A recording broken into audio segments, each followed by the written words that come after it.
Welcome everybody to our, I think it's, 12th meeting. 13. Oh, lucky this is 12. Oh my gosh, that's my fault. I did not. I meant to call it meeting. It's the 12th.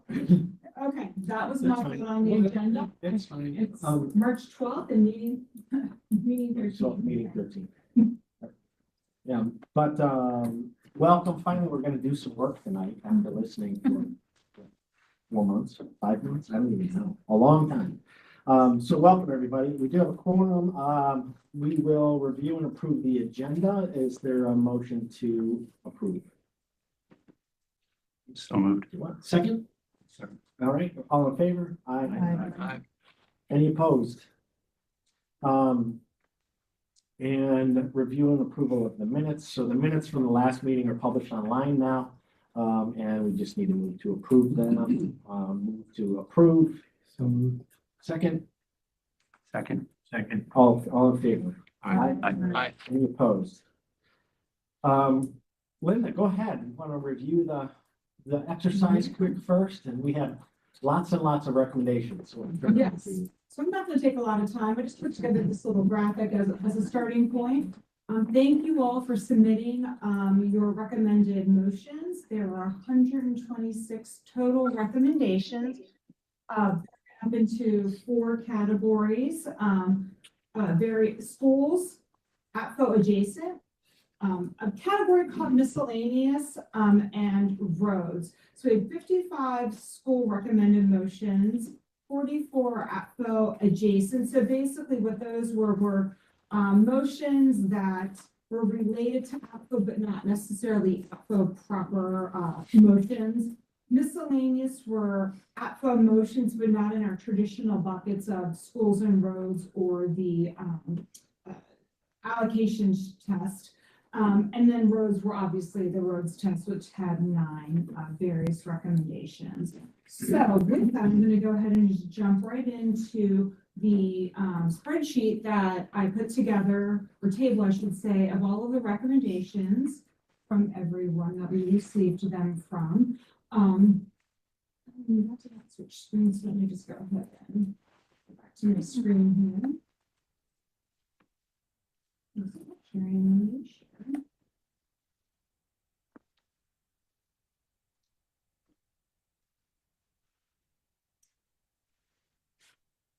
All right, so what I do is I put them, the alphabetical of how the table sorted, it was by first name because Word is on a smart table.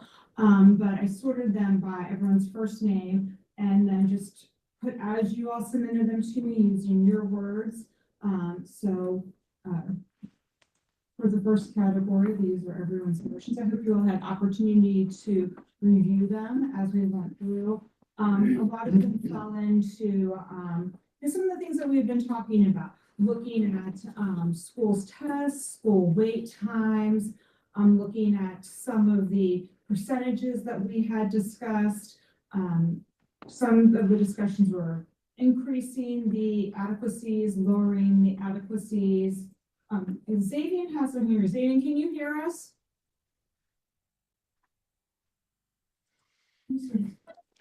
Hi, so sorry, but the audio is pretty poor quality and it's very hard to hear. I have you guys on blast and I'm kind of like pressing the device to my ear. I'm still struggling to hear. Is there any way we could improve the mic quality, the audio quality? Okay, no, then it goes. My microphone on it's. No. Yeah. Yeah. Working on it, Xavier. Any better, Xavier? Thank you. Is that I better? heard you. Thank you so much. Okay. All right. Some of the comments were, looking at wait periods. So again, a lot of the same things that we have been discussing throughout our time here together as we begin to know more about what some of the needs are within our discussion points. I'm not going to go through all of these line by line because there were many of them, 55. Let's go, I'm gonna go ahead and skip down to the roads tests. These are short and sweet, so again, from Antoine, minimum level of service, looking at expanding that again to include all modalities, include an adequate, road facilities test, again, expanding it for multimodal traffic, determining, adequacy, ordinance for road traffic that is generated should also include multimodal traffic to add walk, bike, bicycle tests. Again, if the facility offers bike roll amenity or is adjacent to existing bike roll amenity. So again, adding a level 3 or better stress measurement and citations. So there's a lot of people added a lot of good citations, a lot of good information for consideration. For parking, Brent offered a new test for parking adequacy is required to support significant projects that have not demonstrated long-term transit maturity. Some of the ATFO adjacent, again, a lot of the things that we've talked about, reduce the time, mixed use, missing middle housing projects allocated in activity centers must wait to pass an allocation test by 1 year. Again, looking at some of the things that we've discussed with affordable housing units that correspond to smaller unit yields, that should have a modified school roads test similar to what's being proposed. And again, given some information on some legislation that's being reviewed, I believe that's the TOD legislation by Christiana Rigby. Again, a lot regarding the ACO review cycle, reducing our review cycle. So right now we have the review cycle once every 10 years after a general plan, and then with a 5-year midterm, reducing it to a 1-year review cycle for looking at our criteria. So I'm not going to go through all of these. There's 20-some pages. Let me just go to some of the miscellaneous motions. And again, this is already actually in our code, as Aaron pointed out. So convene an after review committee the first year following the adoption.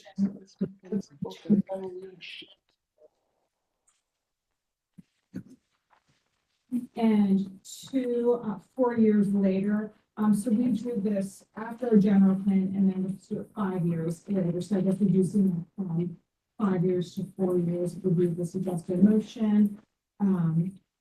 Require the county to issue a yearly report as to which proposed projects fail the upgrade testing each year and the upgrade testing criteria that they fail. And we do some of this already currently with what's in the schools bin and who's in the bin each year so that we're going to what fails the schools test annually.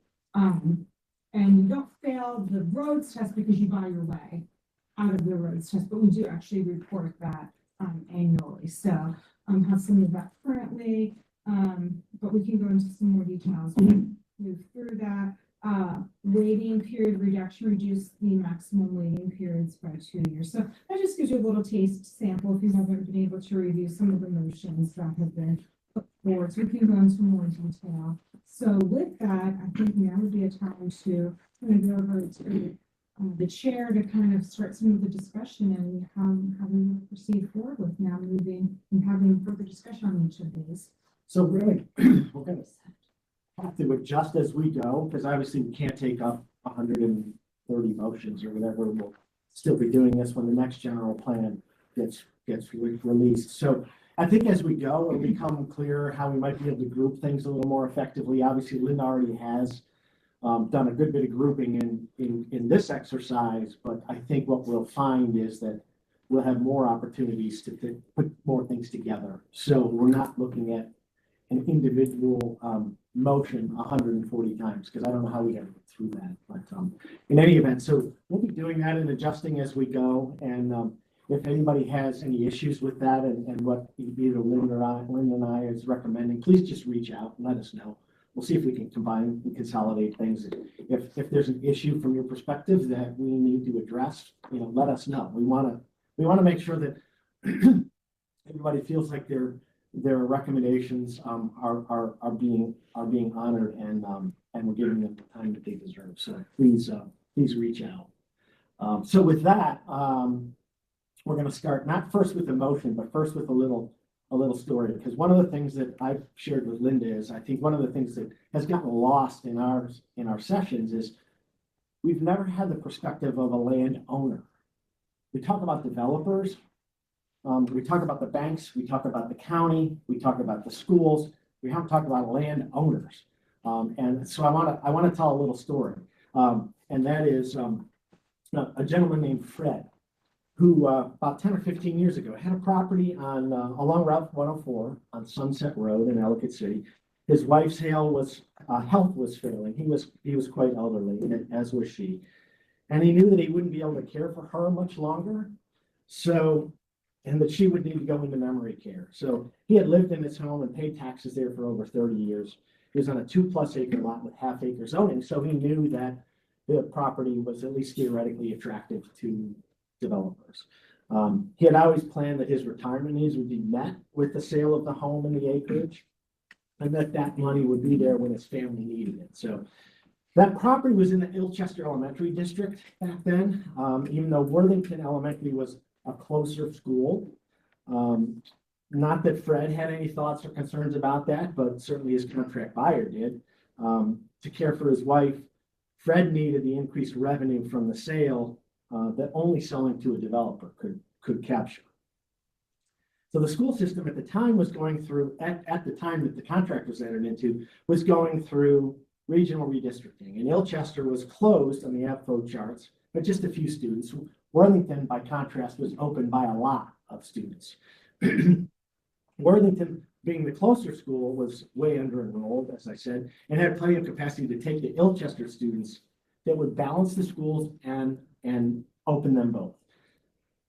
But not wanting to deal with the firestorm of negotiating redistricting, HCPSS chose to leave the overcrowding situation at Ilchester as is, even with an under-enrolled school just a couple miles away.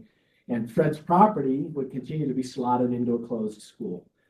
Fred's buyers had no interest in funding a property acquisition up front, then waiting the APFO hold period of 4 to 5 years to subdivide and build. They withdrew from the contract.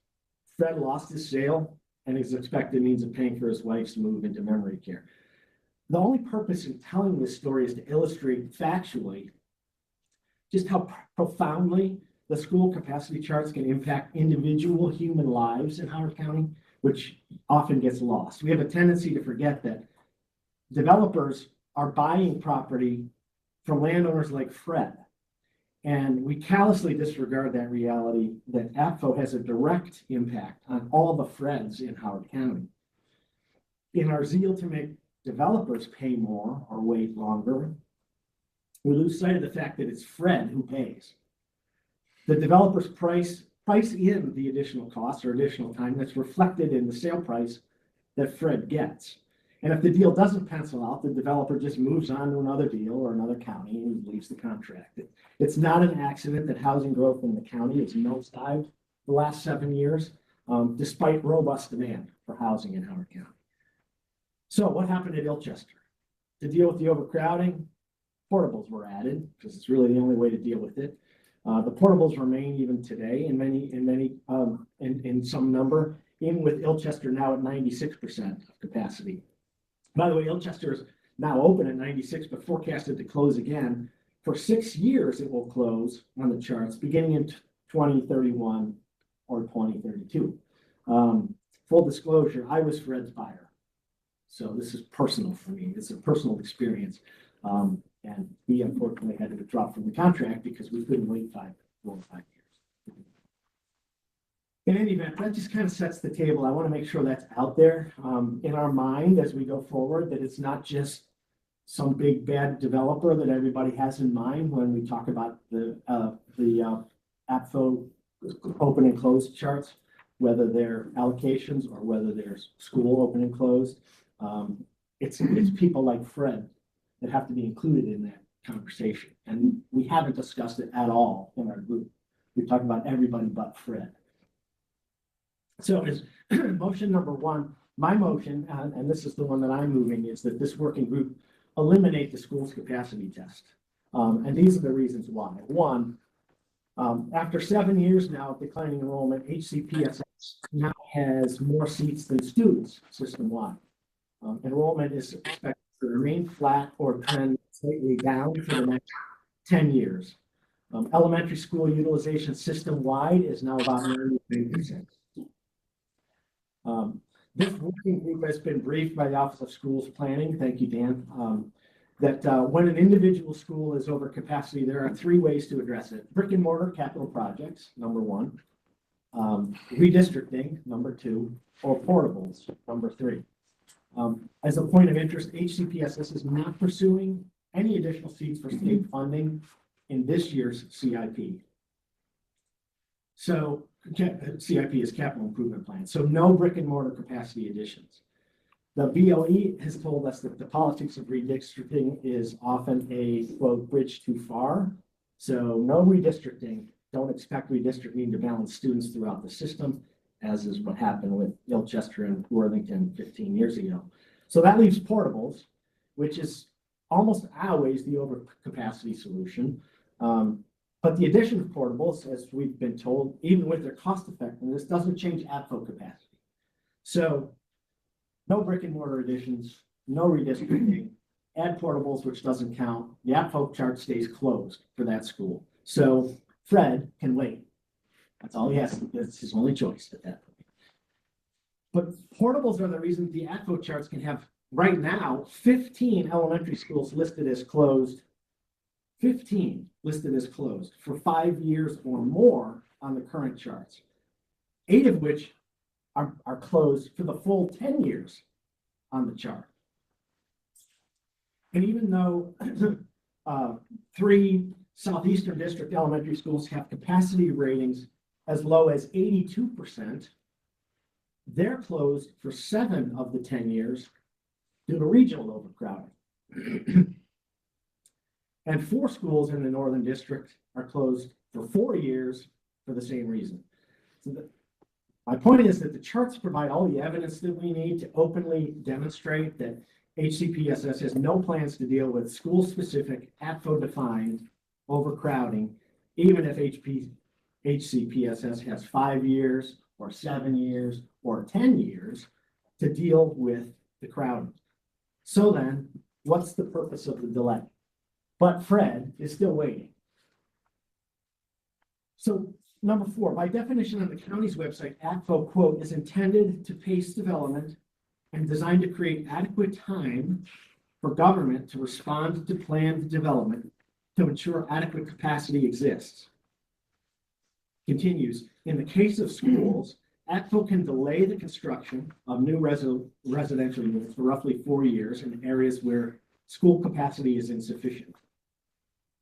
This gives the school system time to prioritize and request funds for capacity improvements in the vicinity of the planned development, end quote. This definition, this process provides the constitutional underpinning for taking away a landowner's property rights, even if they're zoned for their proposal during this wait period. But if the ATFO delay is not being used to add targeted seats or to redistrict students to already available seats, which justifies the delay, then the constitutional underpinning is compromised. It's just delay for the sake of delay, period. So Fred, not only can he wait, but I think Fred can sue because there is no underlying case anymore to delay. You only have to look at the charts for the evidence. The ATFO 6 or 5, the ATFO allocations test will continue to annually limit the overall number of new housing units, both throughout the county and in specific areas.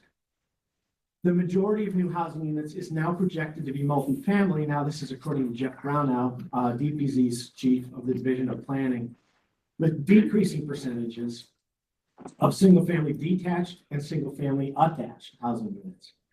That's where many more kids come. Now, again, according to Jeff, the student yield is about 0.1 students per household in multifamily, sometimes as low as 0.01, depending on the nature of the building.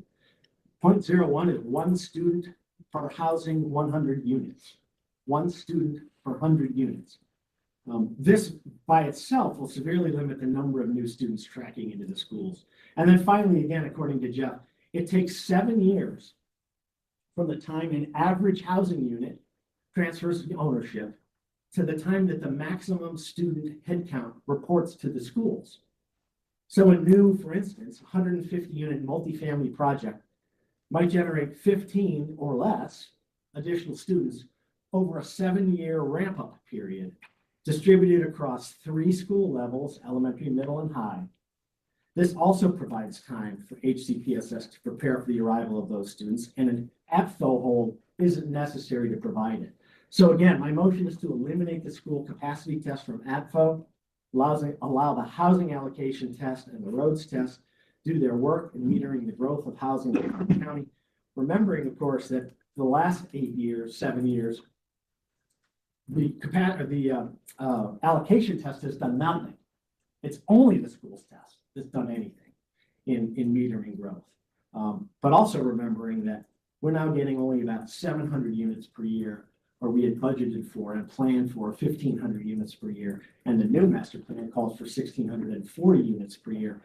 Frankly, if we do nothing, we don't improve our situation. We continue to get 700 or 800 units a year. That's it. And from a spending affordability and a county budgeting perspective, 700 a year causes a lot of problems, financial problems for the county. So I'll leave it at that. What I'd like to do with this and with future motions is anybody who would like to comment, please do. We're going to solicit comments for up to 5 minutes per person, at which point we'll cut you off just because we need to keep things moving along. But at that, I will solicit comments from anyone. So part of Robert's rules, we should take a motion, a second, and then discussion, and then at that discussion will be time for comments. So we need to ask for a second. Point of order. I thought that we were going to go over what the process was before the first motion was made. So if you're not going to tell us what the process is and go through like you've already said that we can't go through 117 or 140 motions. So how are we going to pick and choose? And whose motions get to go before this group and whose don't? And how will that be selected? And I think everybody needs to know, is it everybody gets 5 minutes per motion made? And if that's the case, then how are you going to be tracking that? And are we going to raise our hands? Who's going to call on us? How is this going to work? Because without that being established, this has no order for us to follow. It's fair. And I'll be honest, I mean, we're trying to figure this out as we go, and maybe we skipped a point, but go ahead. May I offer a recommendation? There's 140 some odd items, but they're already thematically grouped. Maybe it's SurveyMonkey or something simple like that for us to vote per section so that we can have some order, as Jen was saying, for which motions are heard, how we start, at least how we start this process. So I don't know that going through each motion as each of us desires is going to hear all of the desired benefits or negative benefits of it. But the way that these have been grouped in the document that was shared with all of us seems like a thematic grouping of, okay, which one of these can we vote on to move forward with first? And I don't know if that delays our conversation here by a meeting or half of a meeting in order to do so, but we can't just jump into discussion of a motion, to Jen's point, without having some sense of what's the order of what it is that we're looking at. Well, with respect to order, and I'll invite Linda back into this as well in a minute. What I think we're going to find is that as we proceed down the list of motions within a category, that depending on how the group votes on certain motions, it will take other motions off the table in effect. That's what I'm thinking. And there's no way to know. I don't know yet. I don't think any of us do, how that plays itself out. So I don't know that can be answered going in. with respect to the amount of time and who's calling on whom and who wants to raise your hands. I mean, Linda will be tracking that. We're tracking the time. Right. So as a group, we're respectful of everybody's time because, I mean, even honestly, even if we give 5 minutes to every motion to every member, I mean, we're over an hour for every single motion and we're not going to have time to do that. So it's a fair comment. And frankly, I'm kind of defenseless in responding to it other than, Can I respond? yeah, no, please. So in the very beginning, like in the very first meeting, she asked us to take the meetings test, to take the thing she sent us. If you went and you read that, you will see that what she's saying about Robert's rules is all in there. So actually, it was discussed in the very first meeting. Yeah, and this particular, No. I mean, last week, I know, or 2 weeks ago, we talked about maybe picking a theme for a night in schools and roads. So is tonight schools? I'm just Is talking that about the ever- process, how it does. If there's a motion, there's a first, there's a second, there's discussion, there's a vote. But that was all discussed on the very first. But that's really meeting. general. I mean, Yeah, that's general for the. there's more specifics being suggested tonight that Jen was questioning. Let's have those specifics understood before we move forward. I felt like it was covered. We never said we were limiting people to 5 minutes, and we never said we were gonna have motions per se not heard. I mean, we just need to understand what that means. And normally not everybody speaks on everything, you Mhm. know, like normally you have a few people who tend to talk, but not normally everybody talks on every motion. At least that has not been my experience in the years on committees that I've been on. But one thing, Aaron, in response to you, at the end of our last meeting, we did say, we were talking generally about, well, should we do the easy stuff and do the administrative stuff and kind of as a group? We didn't vote on it or anything, but my recollection is as a group, the sense was, let's dive in. So we're starting. with schools. Let's get going, right? Let's start dealing with issues that are the big issues that we know we're gonna face. And start to, as a group, coalesce around some answers and that. So that's why we're starting in the schools category. And if we start in schools, I mean, we're really talking about the charts. So that's why we're starting where we are. As to Jen, as to your specific point on exactly what the process is, I mean, I'm open to suggestion. I don't really know if we're doing this right or wrong. So if you think that a 5-minute invitation for anybody who wants to speak on any motion is not the right one, then what would you recommend? Because we're open to it. It's our opportunity. It's more like, okay, we have them numbered and up on the screen is a number one. And you started with a motion, which I think might be 42, but I'm not entirely sure which motion you were actually making. And so in trying to follow, there has to be some order of operations. And I'm not saying 5 minutes is good or bad, but someone over there, Dan is biting his tongue because he has something to add and I don't know what it is. No? Well, no, I was gonna go around the same thing that you're saying here is, and I kind of got lost in a little bit because I wasn't sure if you were making one motion. I thought you had said item 6 or motion 2 or something. But just counting the parking lot items here, you had 13. So what I'm getting lost in is where are the actual motions for us to track with? And Well, to be candid, one of the challenges when Linda and I met last week was a lot of the motions are not motions. They're like items to discuss. They're not presented in a manner that is a clear layout of what's the motion. And so some of it, and there's no order on number 1 or 37 or whatever. That's just everybody's master list of what they submitted. So it's not like number 1 is number 1 because that's the number one thing we want to address. It's just that, as she said, it's alphabetical by first name. And it's just how, in that case, Aaron came up lucky. Xavier, I'm sorry.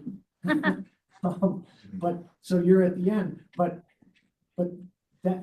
that's all I can say about that specifically. Yeah, Brent. for this. We've done this before, YouTube and watch it. We'll cover, almost equal amount of motions in the prior APFO committee. By their very nature, as you've considered, some that are very repetitive or close in theme, or that are not going to get support, will be handled very rapidly.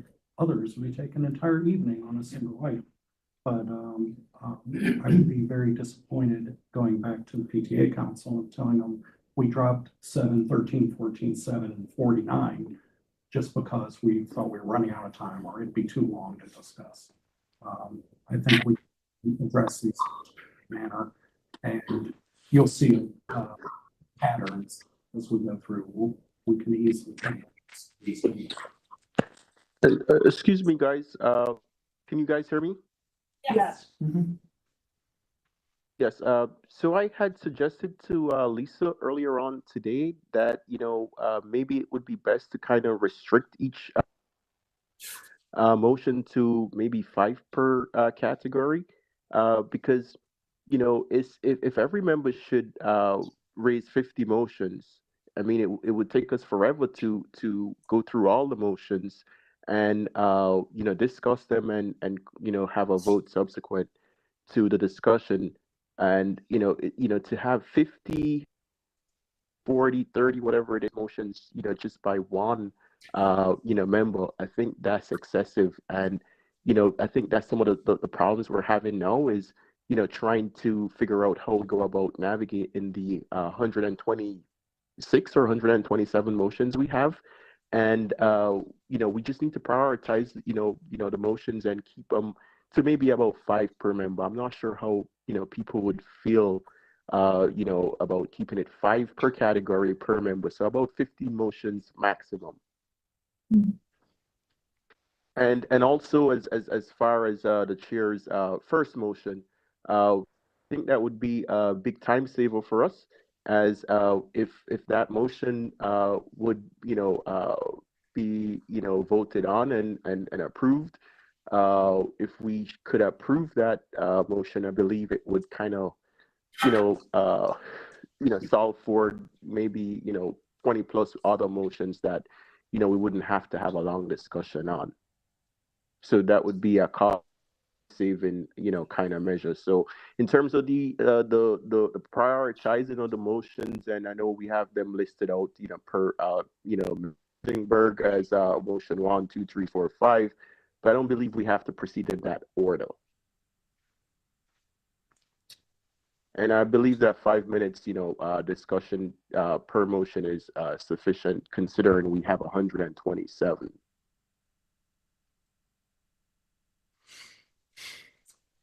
Anybody else? Lisa? Am I correct in saying that your motion wasn't in the parking lot at all? I guess it maybe was implied in something or something, but it's a pretty big thing to throw out there, right?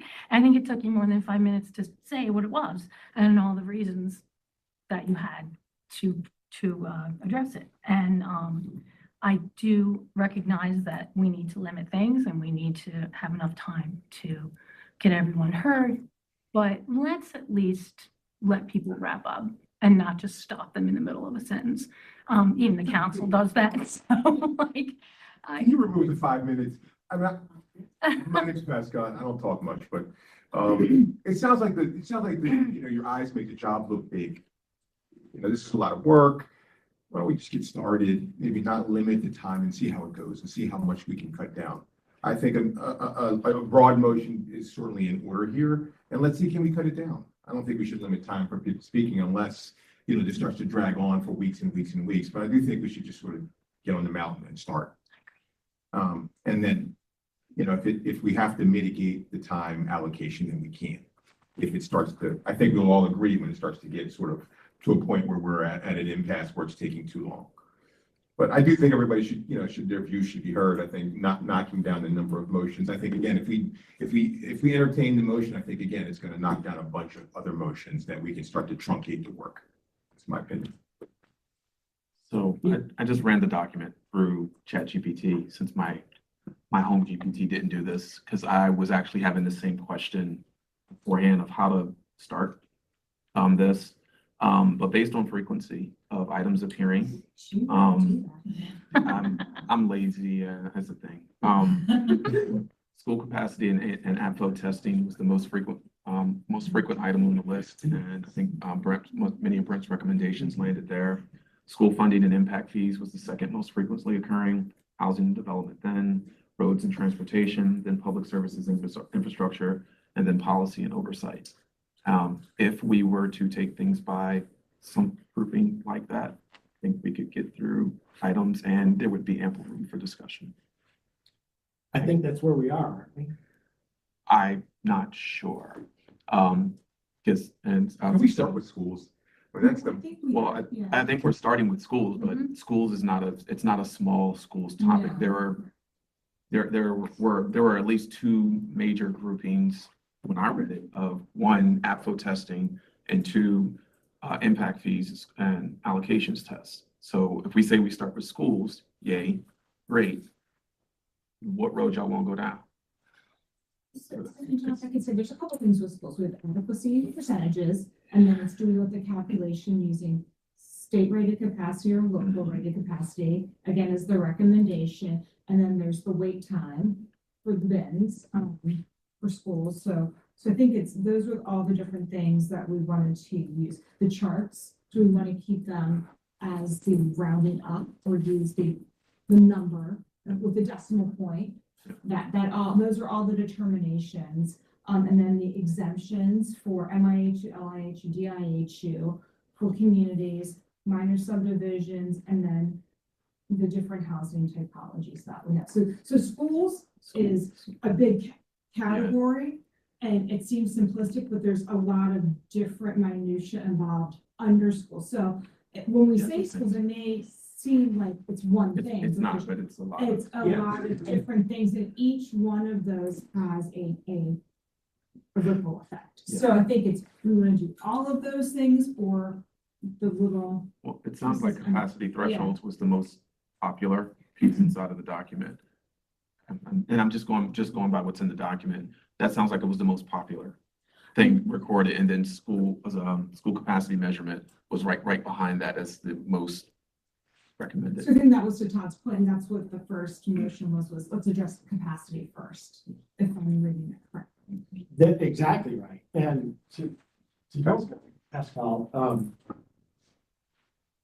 obviously, we're looking at, if we make decisions on certain motions that then take other motions kind of out of the equation, then so be it.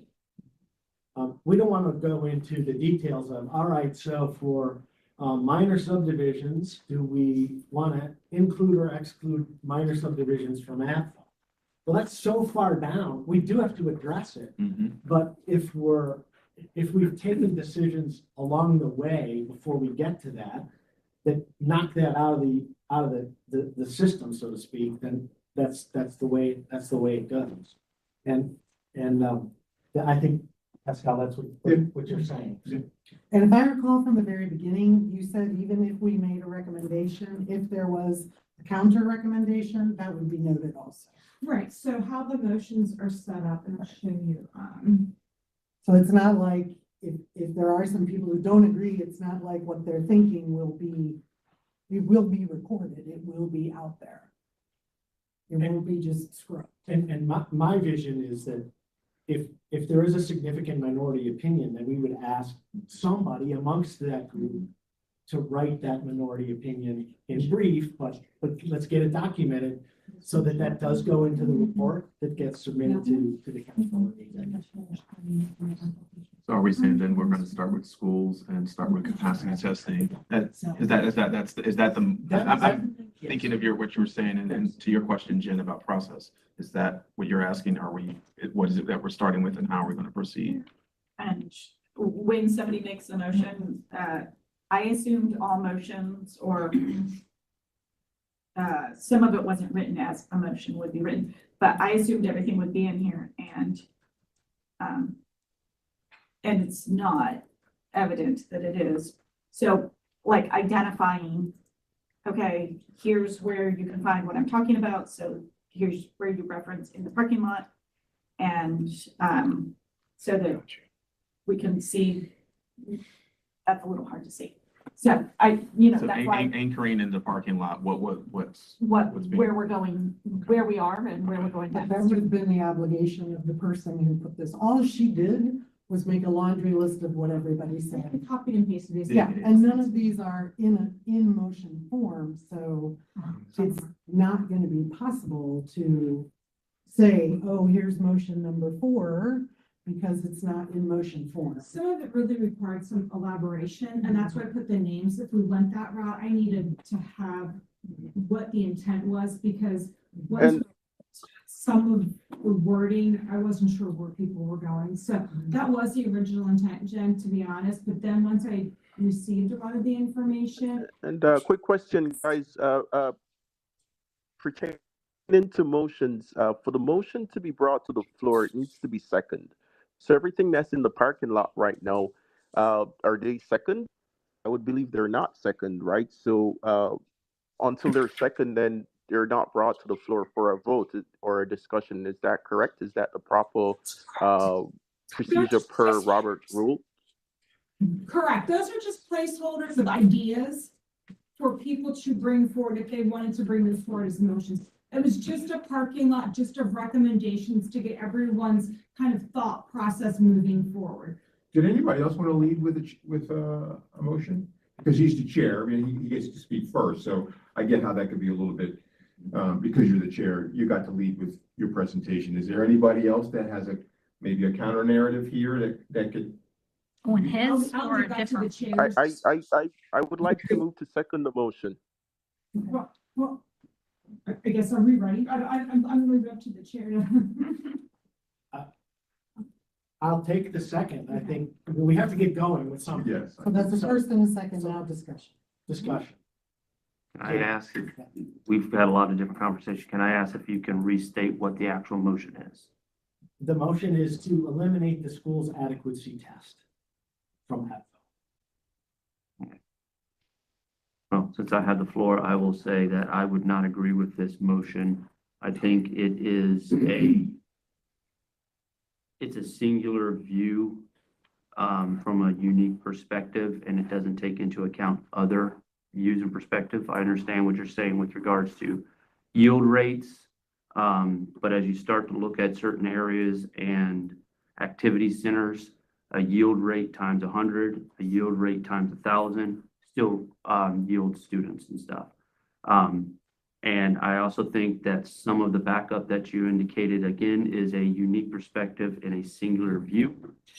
And noting that the school system is not doing this, doing that, focusing on the schools that are closed with capacity. As a background, that's what the school system was doing prior to the pandemic, because we were growing. It was focusing on capacity singularly. And now everybody is talking about deferred maintenance. So to me, this motion again is looking at something very singular and not looking at all the different items. So I would not be in support of removing the APFO test. Anybody else? Greg, go ahead. This is obviously a very important item. We've been working on this for over a decade. The exclusion of the schools test would effectively remove one of the major components of metering for managing adequate public facilities for children. It has legal sufficiency. It's passed the Supreme Court for its basis. It has legal sufficiency in that there are multiple jurisdictions that have been using this for decades without legal challenge. There are obviously thresholds to the extremes you can go with it, but for the most part, all the APFOs in the system have reached that threshold. This is critical for the safety and well-being of children. We are looking at, you look at the process, the intent of the law, provide enough capacity, adequate capacity without lowering levels of service as we grow within the county, whether it's by, as you perceive, a growth target. I don't believe there's a growth target by the fact that we have multiple unlimited items as exemptions in our general plan and our allocations test, which could mean our growth target is 4,000 if we build enough affordable houses. It's arbitrary. Class sizes have changed, which affect schools. Costs of schools change, and the rate of redistricting is obviously debatable, but it's only a byproduct of the end result.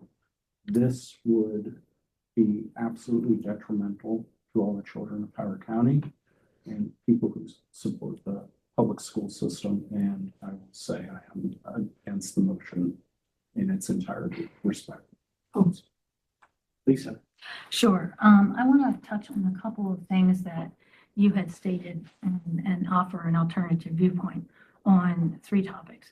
You talked about enrollment going down. I liken doing things with APFO in response to enrollment decreasing to taking an amusement park ride sign that says you have to be this tall to get on and lowering it because everybody's short now. The outcome of whether there's lower enrollment is going to make the capacities not be reached. And by definition, what you decide a capacity is that is closed and should have weights, that decision is going to be a factual occurrence regardless of the data. And if you have enrollment going down, then they're not going to hit the capacities, so it's not like they need to be changed. So like lowering the speed limit because nobody's speeding anymore. You put in the safety measure and what happens, happens. So that's number 1. Number 2, I'm gonna try to be brief on the takings argument because I think what Brent was referring to is Muir versus Wisconsin, a 2017 Supreme Court decision that actually talked about what is it taking and how long is it taking. And what it didn't have specifics that you could relate to specific projects here, but what they did in their decision in order that was a published one was they said that they used the scale in the specifics that were discussed that aren't really relevant. They used the scale of leaving a property with no economic value, that's a taking. Now, that's what the Supreme Court said. Now, there are other issues in counties that they want to address, and they want to say what they think is fair and appropriate for time lengths and that kind of thing. Howard County has kind of settled on 4-ish years that they think more than that is not good, is not right.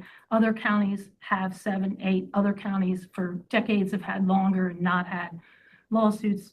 We don't know what would happen with lawsuits. Allocations are unlimited. Nobody sued on that. Hasn't been a big issue here.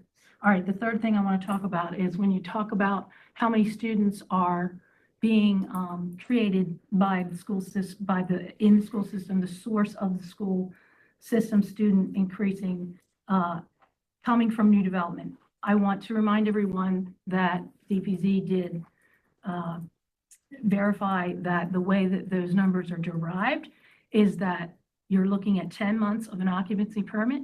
That kid is new. Every year, every new student is then noted if they came from a 10-month-old or less occupancy permit that year, they are a student from development. That label is not retained the following year. Every year that snapshot is taken and this many students are in the school system from a 10-month max old occupancy permit and the rest are resales.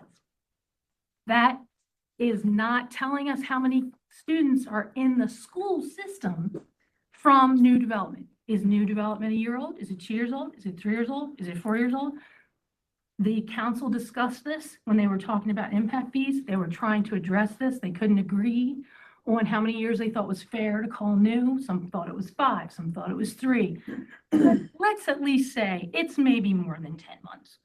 And so we know that these data points that are being referenced, there are counter thoughts on those points. And I want to just bring that up and say that the reason why I'm against wholesale elimination of the school capacity test is because it is completely removing pacing, infrastructure, improvement of the school. I totally get the frustration of why that isn't being done faster, improving capacity. I'd like to talk about that in a lot of other motions to do with money and things like that, instead of just wholesale getting rid of something that supposedly isn't working.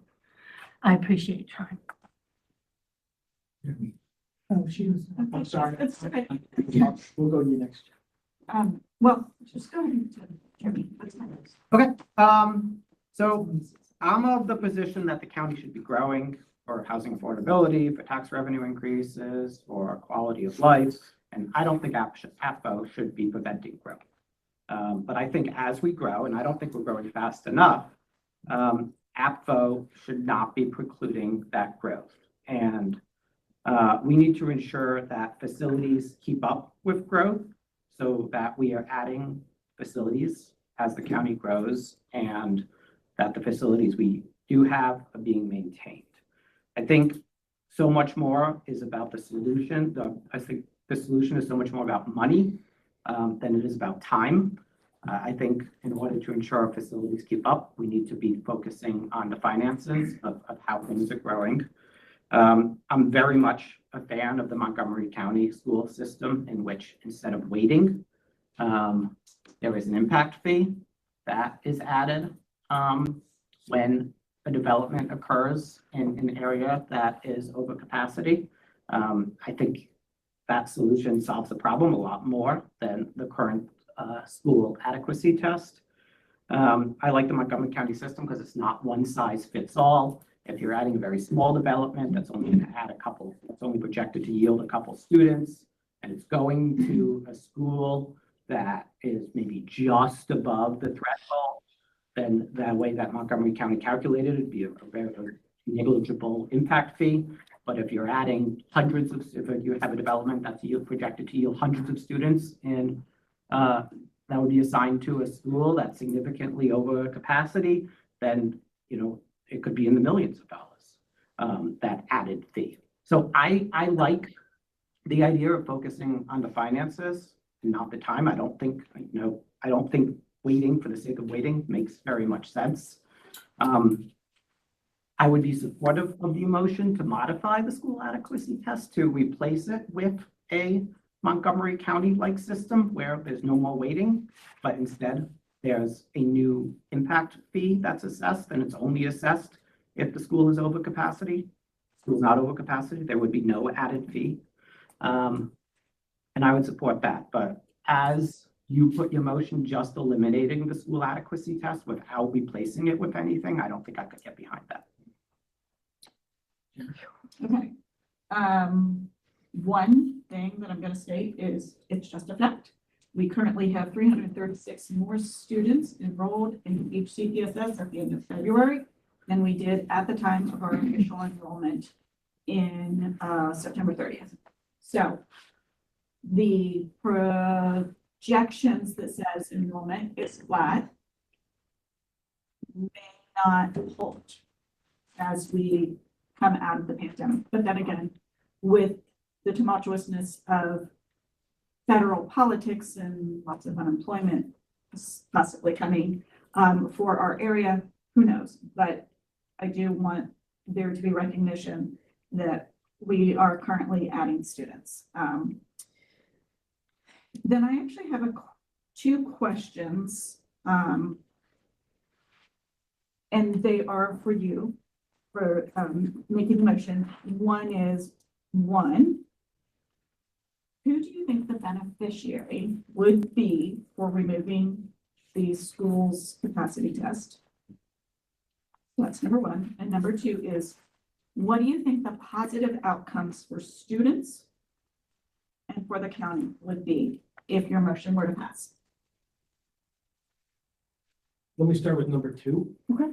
And then I'll have you restate number one because I'll forget it by the time that I finish. So now I've forgotten what number two is. Is that the beneficiaries one, or is that? That's number one. All right, I'll start with beneficiaries. The beneficiaries, Fred. I mean, the fact is that right now, you have projects that are on 3 and 4 and 5 year holds because of the school capacity tests that are districted into schools that are shown as being closed for 10 years. If in fact that's the case, then a 5 year hold doesn't make any difference. Or a 4 year hold doesn't make any difference because that school is going to be held up for 10 years. My point is just that in that case, The project is being held up for no discernible reason because the school is shown as closed for 10 years. So why would you hold it up for 4? The second beneficiary of removing it is actually HCPSS, because the impact fee is paid when building permits are applied. So when a project gets released from its APFO hold and developers or builders actually go to file for building permits, they have to pay that fee. That money then becomes immediately available to the schools and to the county. So in fact, HCPSS is the beneficiary, even though the students are being released to the schools more rapidly. But the fact is that they're going to be released to the schools at some point anyway. And by virtue of the fact that you have a 10-year horizon where a school is shown as not dealing with overcrowding, it releases those kids sooner and lets the schools deal with whatever new students are released when they come, as opposed to waiting for 4 years. So that's number one, the best I can do. And number two, again, Jen, I'm sorry. Okay, what do you think the positive outcome would be for students and for the county? For the county, it's revenue. It's straightforward. It's, you know, if the current system, which we have, and we've basically had since 2018, 2019, is now only producing 700 units a year, it's choking growth within Howard County. And as Josh Zucker on Spending Affordability likes to say, that what the county really needs is more wallets. We need more wallets in the county. And if we're only generating 700 or 800 units per year against a housing base of 120,000 units, you're looking at 0.6%, 0.7% growth within the county. That's anemic. And the reality is that we can't pay as a county for for this year's level of service with next year's revenues unless we grow the economy. We have to grow the tax base if we're going to maintain the level of service that the county now provides. And that's schools, that's police, that's fire, that's everything. If you only have a 0.7% growth rate and your inflation is eating away 3% or 4% or 5% of the last year's 7%, I mean, you're compromising your ability to provide the services that you provided last year. And that's what ADFO has done. So the primary beneficiary is the county finances. And that's the straightforward answer to your question number 2. Does anyone know what was brought in last year on impact fees? I don't know offhand, but what I do know is that There were only 700 houses built. well, it depends on the size of the house and you know. Well, according to Deb Young, it was $3 million, because she spoke at our Howard County legislative thing last week, and she said it was $3 million. That was her number, Deb Young. And Just for note, I did provide that report, and that Yeah. should be on our documents, which states the exact amount for this. Do you know it off the top of your head? Or? It's It is. it's actually called the school searcher, not an impact fee. Mhm. Do the surcharge. Correct. Okay, sorry. It has like 2 impact fees, right? And, Let's be clear on and just point of reference, when that was increased in 2019, kind of on the heels of the new APCO charts going into effect in 2018, that basically created a scissors effect on development, whereby lots and lots and lots more projects were going into closed schools. So many more projects were being delayed. Number 2, that the school surcharge started to ratchet up. And now it's up to over $9 per square foot for that school surcharge. And so what's happened is you've increased the costs associated with delivering the units, and you've increased the time. And those two things together have chased away a lot of projects. And that's why, it's no accident, in conjunction with a decreasing supply of land in the county and availability of land, we're now at 700 or 800 units per year and not the 1,500 that was anticipated in the last master plan and certainly nowhere near the 1640 anticipated in the new master. So I also did want to state that while you have heard that a redistricting is a bridge too far, we're still doing it. And we have just kicked off a localized redistricting plan for 2 schools that are over capacity. And so I think the statement of saying that the school system is not willing to do this is, yes, it is difficult and it's politically challenging.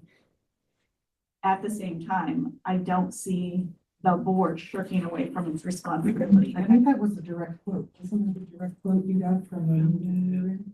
Yes. But That was a direct quote. but I think your point is still fair, so I'm not.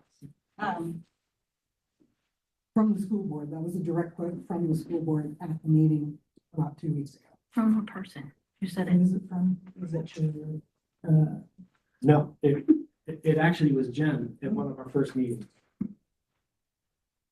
I'm sure I said that it is, with regards, but I think that was in reference to a countywide redistricting, saying that that will not happen again.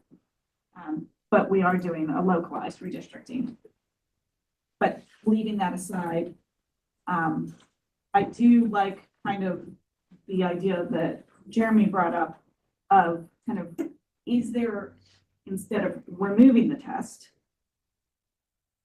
and not having any capacity measurement or evaluation, does it make more sense to redesign a test, to have some form of a test where it can be reflective of where our schools crowded, what can be done about it? Because right now, I think this perspective, while valid, is really, I think when you stated that it's the Freds of the world, the single landowners, that is the main beneficiary. And I'm not sure that it helps guide the growth and the development within, to provide adequate public facilities. So I think just removing it wholesale is problematic in that it leaves a gaping hole. And where do you go from there? go ahead. Okay. So, and I'll give you my reasons, am in support of the motion for a couple of reasons. First of all, there are 24 counties in Maryland, only 8 of them have APFO committees. So only 1/3 of all the counties in Maryland have an APFO committee. Linda sent out an email earlier, last week, week before, about the House bill going through, which is probably gonna pass because Jake Day wants it, the governor wants it, that they are really going to take the teeth out of APFO boards. And Could you be specific in which bill? 38, is it 38? Yeah. They're gonna cap it 4 years. They're gonna cap it at 4 years, but there's even more discussion about, there was some discussion in our legislative, because we as the Realtor folks on the county and state level, we just get the bills, we review them, and then we make our suggestions. But some of the original portions of the bill that came, I mean, at one point, it was just to eliminate APFO altogether and make it something that counties couldn't do. So there is a real appetite out there to quash what we're trying to do. So, bear in mind that if it becomes too inhospitable, then there are people beyond us who would make it negligible. So the other thing I would say is that the problem that I have with the whole school thing is that schools don't listen to us.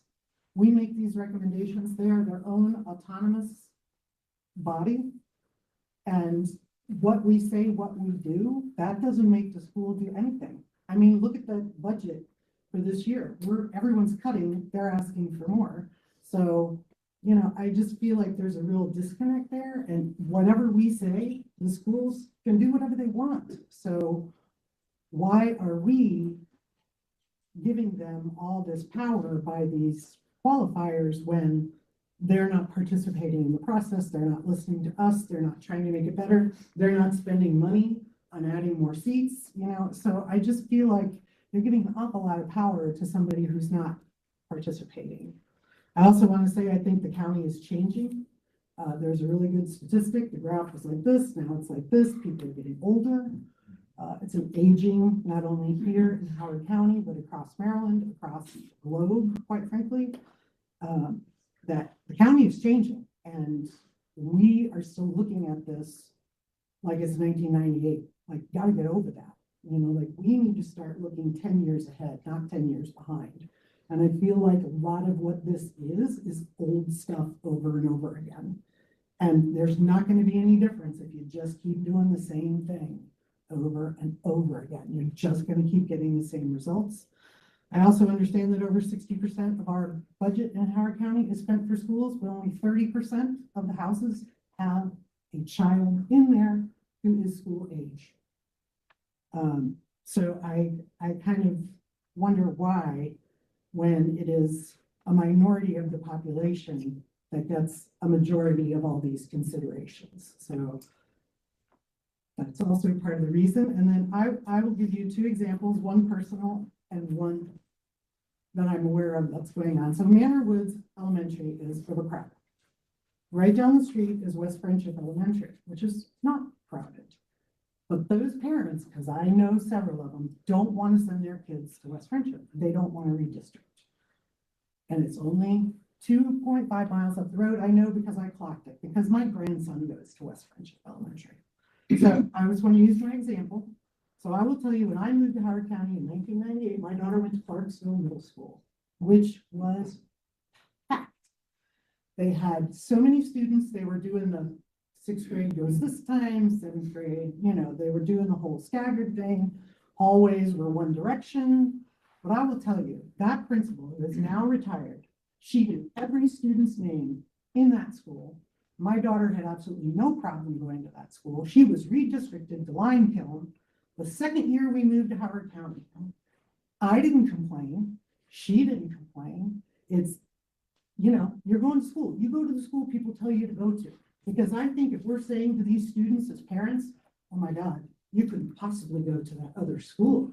What are we telling our kids? We're telling our kids, be afraid of change.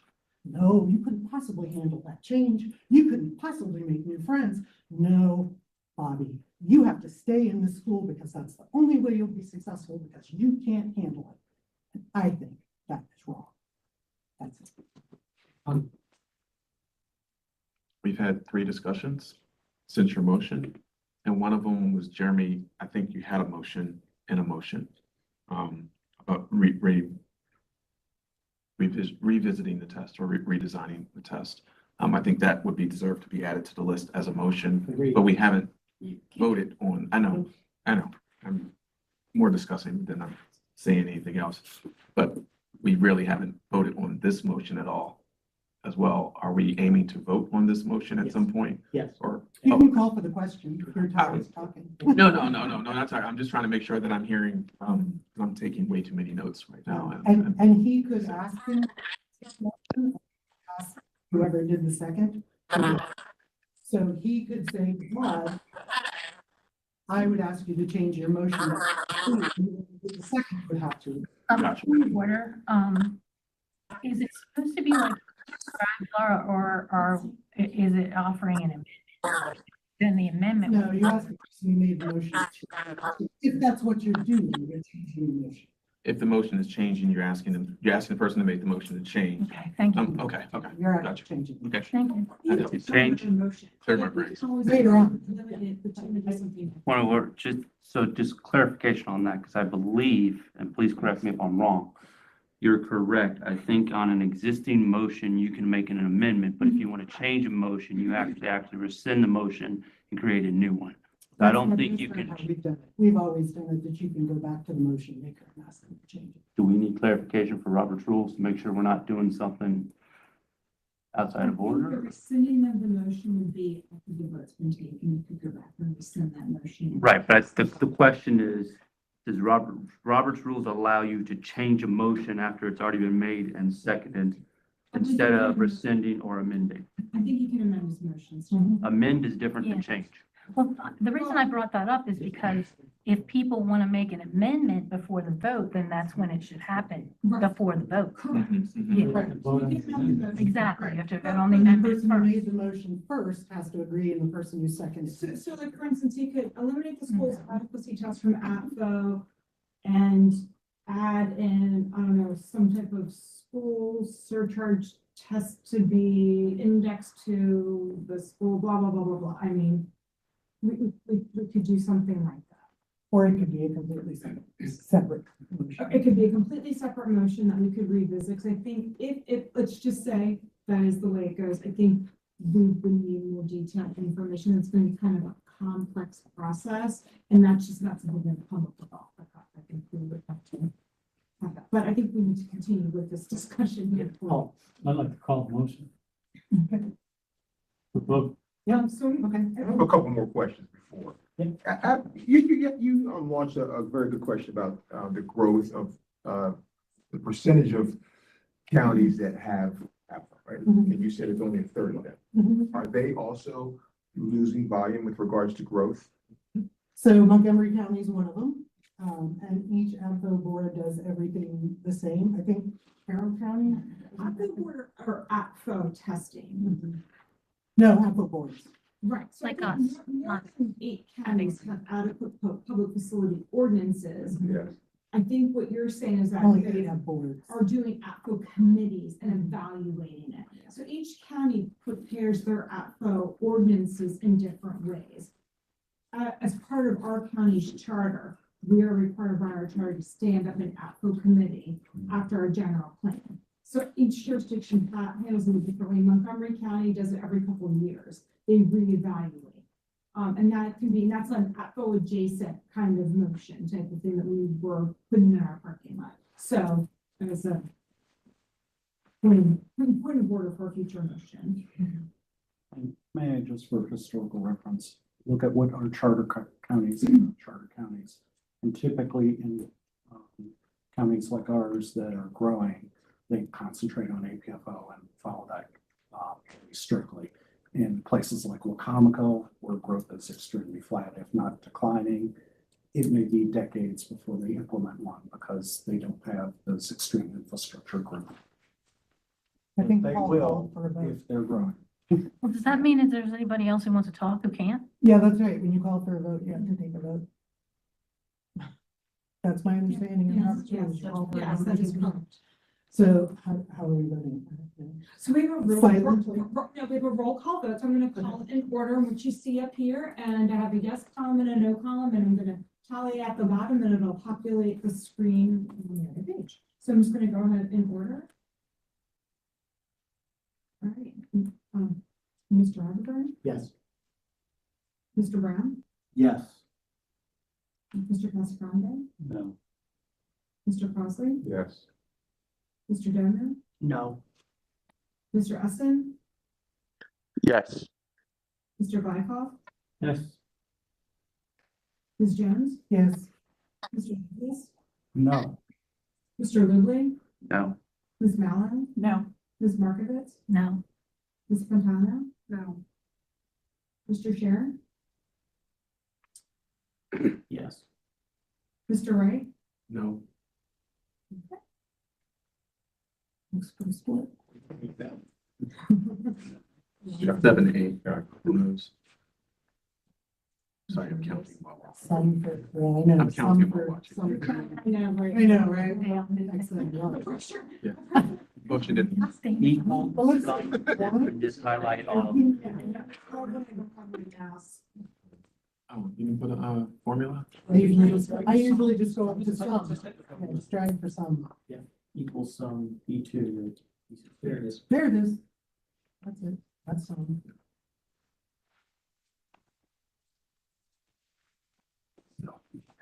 So the vote does not pass 7-8. Yeah. So because of that, I don't need to do a dissent because. Correct. All right. I make a motion? Amendment? Well, we can't do an amendment because the motions, the amendment would happen with that particular motion. So you'd have to just make a whole new motion. Okay. We're good. So let's move on along the same theme. Let's stay. Brent, I'm gonna go to you. You're definitely the most prolific, provider of motions, particularly in capacity as a big company. So, I think you have a motion at 95% for the test and 100%. If you can pick one and we'll go from there. Then I will pick what is most ideal and beneficial for children, which is, can you give me a moment? Of course, yes, of course. So I'm going to go ahead and share the screen. So it's. There we go.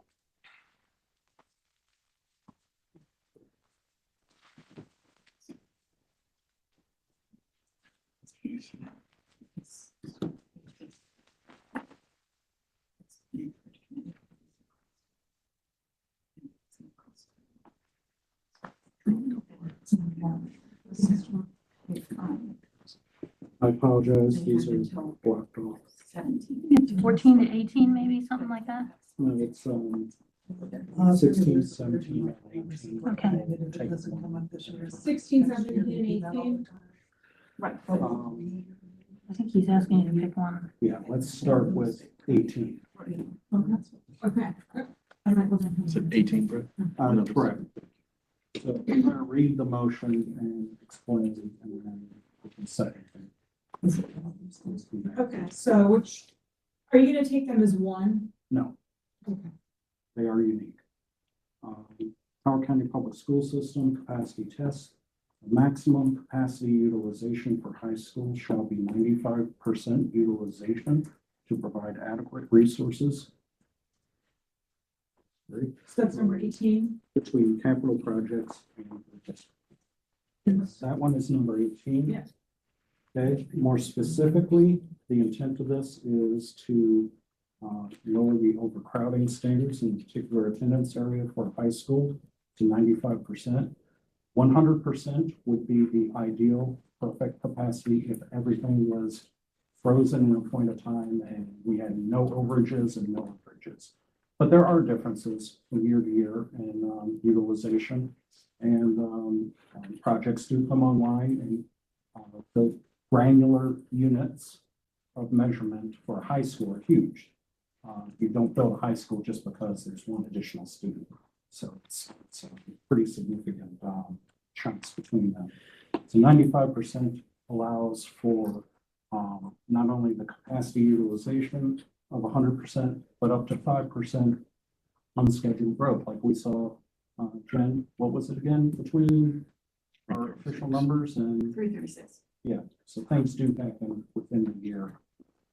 And this is for the intent of ensuring adequate for all children. Right now, we're at 115% capacity for reference at high schools, and they do calculate them slightly differently. Maybe Dan can elaborate to that point. But I will say, not only me personally, but of the Howard County PTA Council, this has been unanimously supported by the members all across the county in every nook and cranny. So with that, I will conclude and see if there's a second, and if there's a I'm not sure I understand your motion and what's the qualifier of it, because I know there's a state level and a county level we've gone over, and some said it was square foot and some said it was numbers of rooms. Okay, and- so You're not changing that though. It's right now, it's local rated capacity and you're not changing that. So at a given standard, Okay. and that will be a theme that we'll be discussing, is what does changing the standard do to the end result? Right now, this is for what we know as of today, March 12th, 2025. Using the current standards. Yes.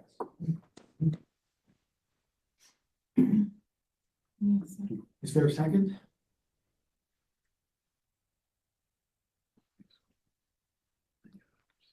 Can you reiterate what the current standard is? Current standard is 15% of local weighted capacity is considered a qualifier for a closed school. And then all the subsequent provisions for getting out and exemptions and all that apply from there. This is just changing to 95. High schools. High school, just high school.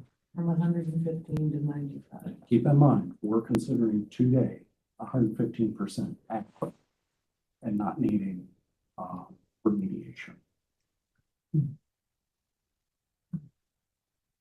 Is there a second? Is there a second?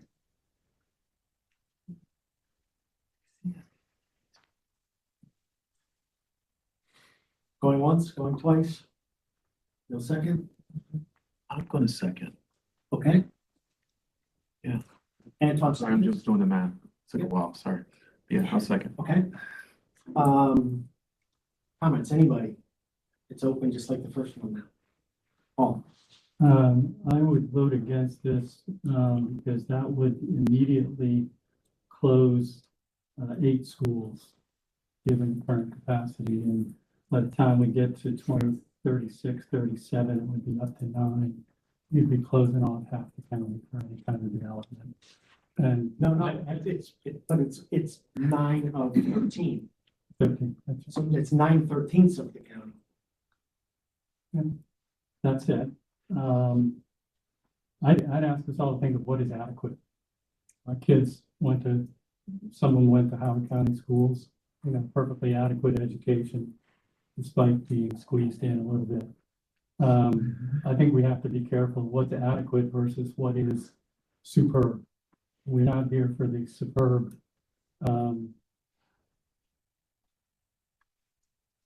public facilities ordinance. It's the adequate public facilities ordinance.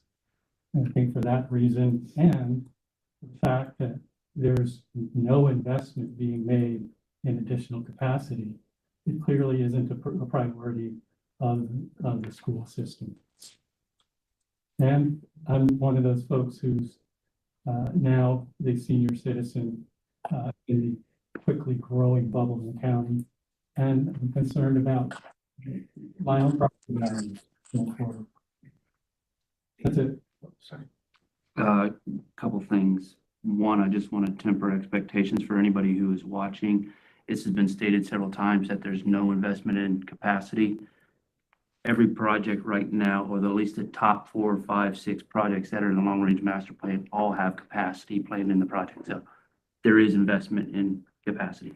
That was not direct. You just happened to make that comment. So while I appreciate the intent and what Mr. Lovelace is saying, I would have difficulty in supporting the 95%. One, because I think it's a very significant drop, and it goes down below the Board of Education's target of 100% for policy. So I don't know if going down to 95% utilization would be appropriate for this, or specifically for APFO. Well, but I do understand what you're talking about, and given that,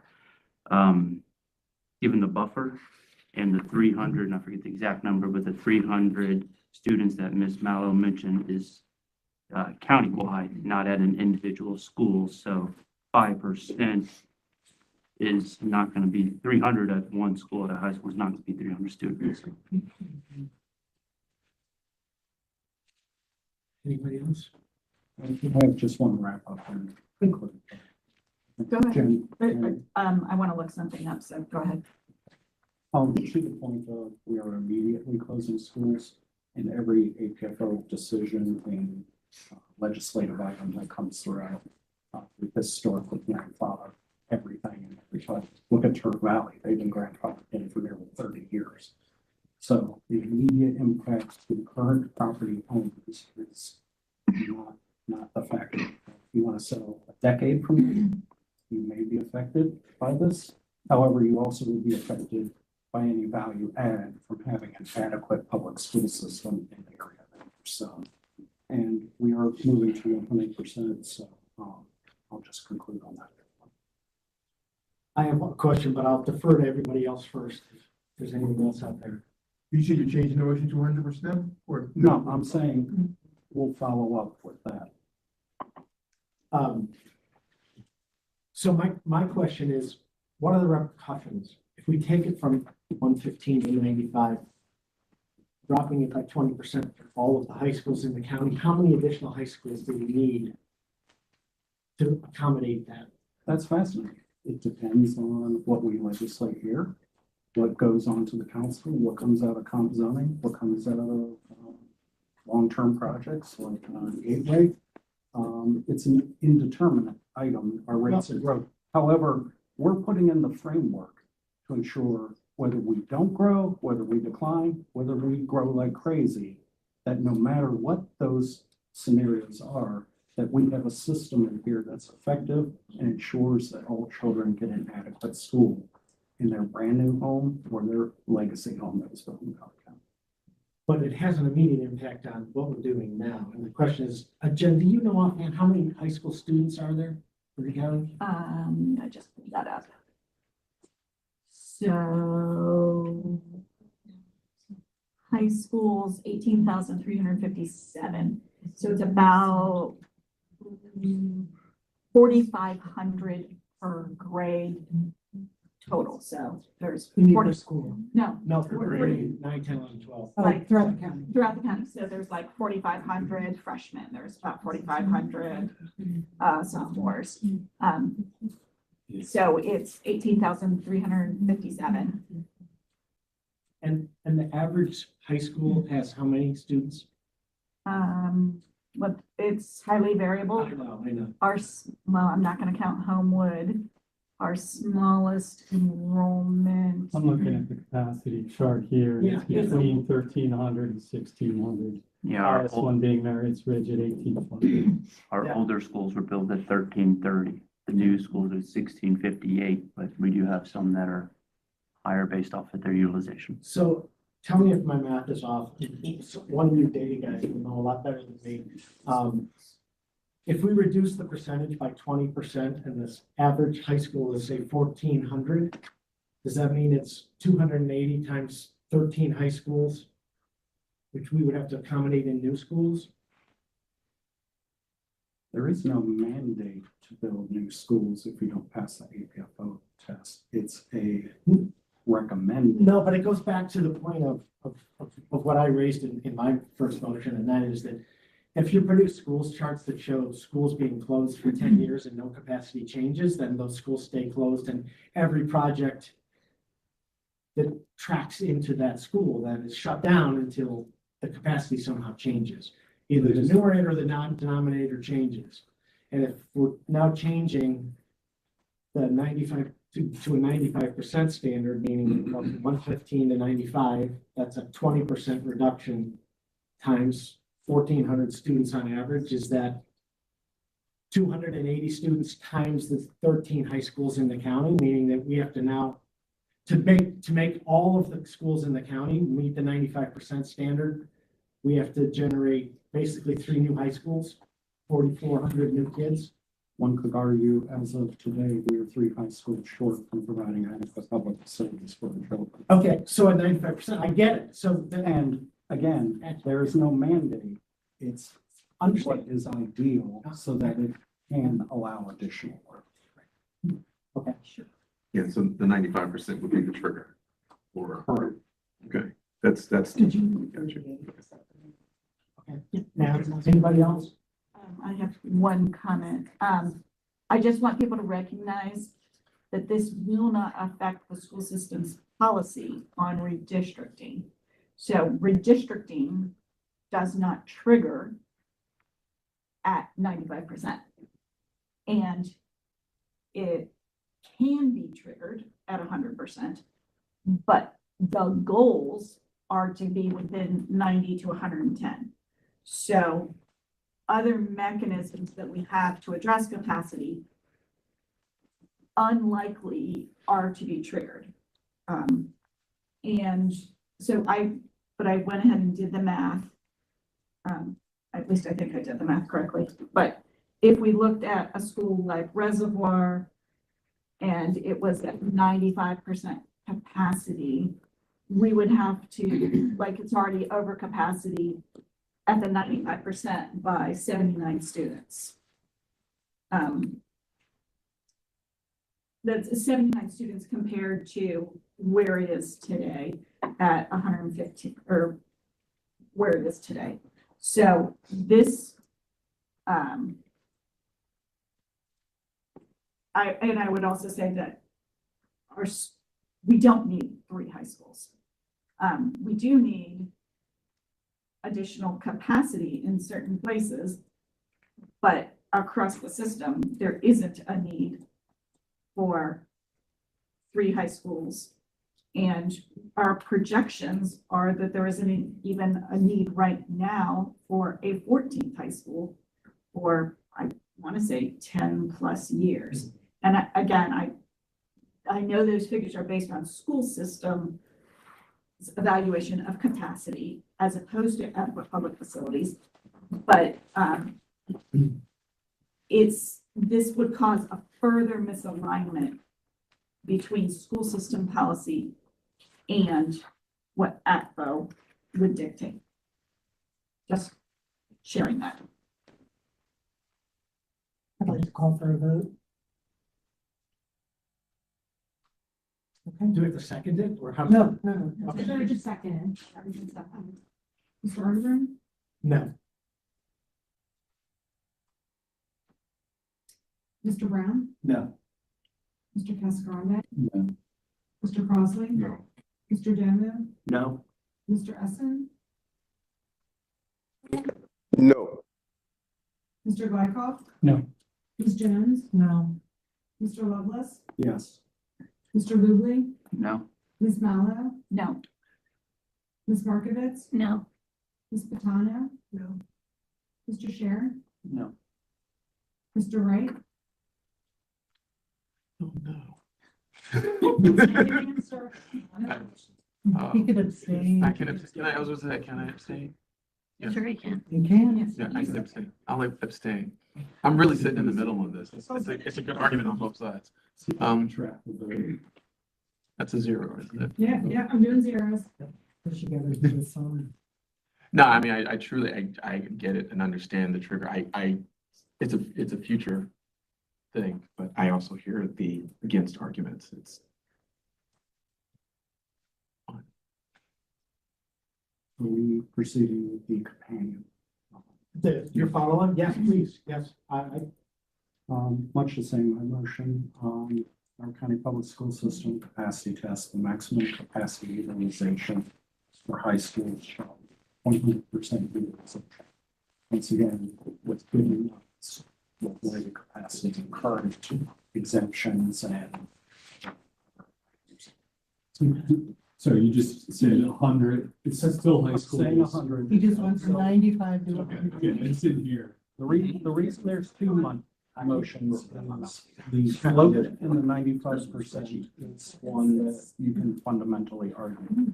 The over 100% is universally accepted among the education at 100% capacity is 100% capacity. Anything above it is overcrowding or intentional overcrowding to the detriment of children. So with this motion, I'm asking that we assume absolutely perfect redistricting, which never occurs, but could occur in an alternate universe. That 100% is our threshold for what we consider a mitigation needs to take place in an overcrowded school. Any questions?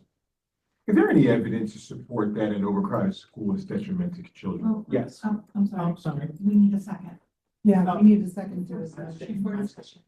Thank you, Lisa. Is there a second? I make the motion. Be nice, wouldn't it? Is there a second? What number was that in? It's there? 15. The previous one was 18 and the current one is 15.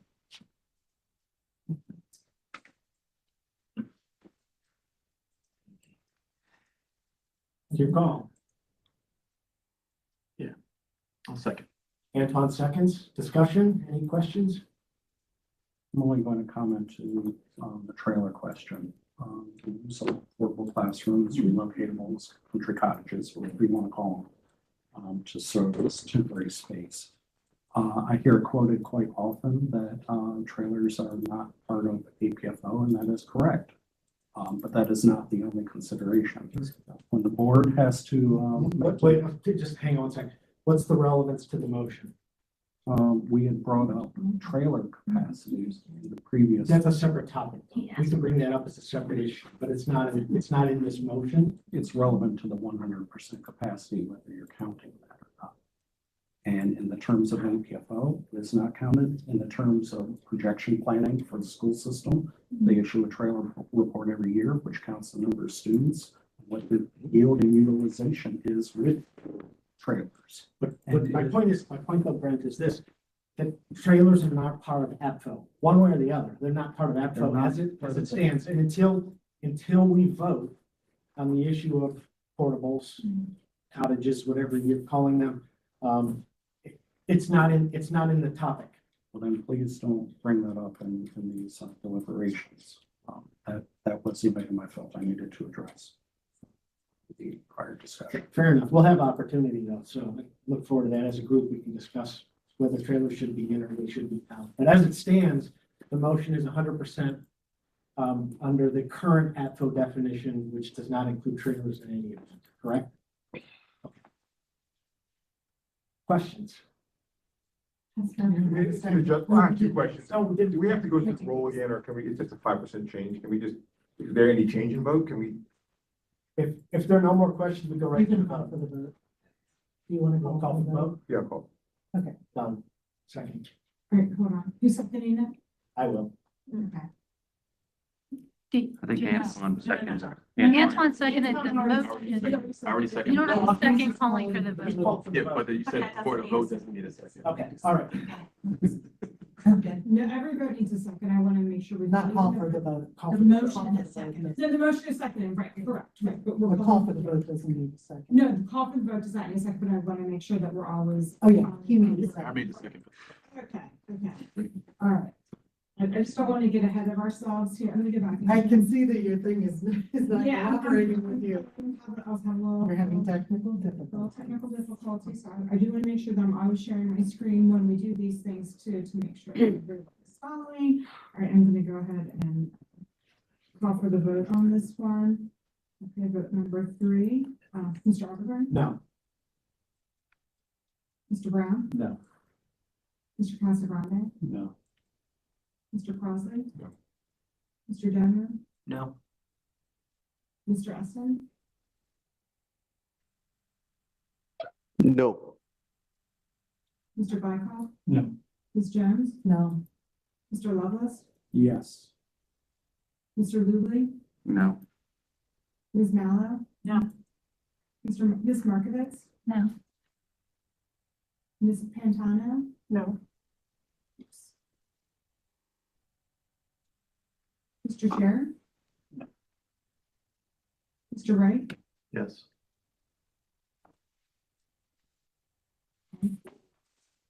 Two to 12. Point of order. Can we make a motion that is not reflected in the 142? The first one was. We will be. Okay. Brent. So Jeremy has a motion. I have. I'm sorry. I'm ready to make a motion if you want to call on me. What I want, I guess I'm gonna, hang on just a minute. I'll defer to you, Brent. Do you want to do another one? You have middle and elementary school similar motions. If you'd like to move on to those, yes, that'd be very. Go ahead, Dan, I'm sorry. I was just gonna ask Mr. Lovelace, you can move on if you would like, but I would like to consider a motion sticking with high schools if you'd like to stick there. I mean, you could- Let's wrap up high schools if that's the case, if you motion. Okay, so the current APFO for high schools is 115%. I would like to move to reduce that to 110%. It has a correlation with the board's policy 6010 with trigger of redistricting. And but it still leaves variation in the capacity for high schools and still takes into account potential growth in the county versus looking at just 100%. So I would move to have high schools change from 115 to 100%. 110. 110, yes, sorry, 110. So would you want to say the maximum capacity utilization for high schools shall be 110%? Yes, Same language. Same way, yeah, I'm just keeping it simple. for yeah, myself. that's fine. Okay. 110. Copy and paste if Can possible. you repeat your thoughts on the consequences of that? So we're, We need a second, sorry, yeah, we can have discussion, thank you. Brent second. Seconded. For a second, Brent, yes, so. So you had a question? You, can you just repeat the consequences? You mentioned the consequences. I just want to hear them repeated. Sure. So the prior two motions we were looking at, while I understand them, there is a lack of correlation between current policy and current practices versus the Board of Education's policy for consideration of redistricting, which has also been part of our prior discussions, indicates that when the utilization hits 110%, that redistricting can be or should be considered. So having high schools at 110% correlates to that current practice, but instead of reducing it down even further, it still allows for variation. As Ms. Mallow indicated earlier, right now it's a system where 300 plus over what our official numbers were. So instead of dropping it down closer to 100%, it still allows for variation, but it also takes into account focusing on still allowing for development within the county as well, and not taking that percentage down lower. Yeah, so this would just be mapping against the Board of Education's 110. It would have that greater correlation. Would it be better language to just make the motion, we can't change the motion, but to just match the Board of Education's 110%? And so if No. that were to change, it would change for the school as well. No, because if we say to match the Board of Education's 110%, then if the Board of Education ever decides to change that, now you don't have a correlation between this and then the Board of Education. I think it's cleaner just to Call it leave the correlation, but leave the motion separated. Did I hear you say that 110% it requires redistricting? No, policy 6010 indicates that when you reach 110%, that is a potential trigger for consideration of redistricting.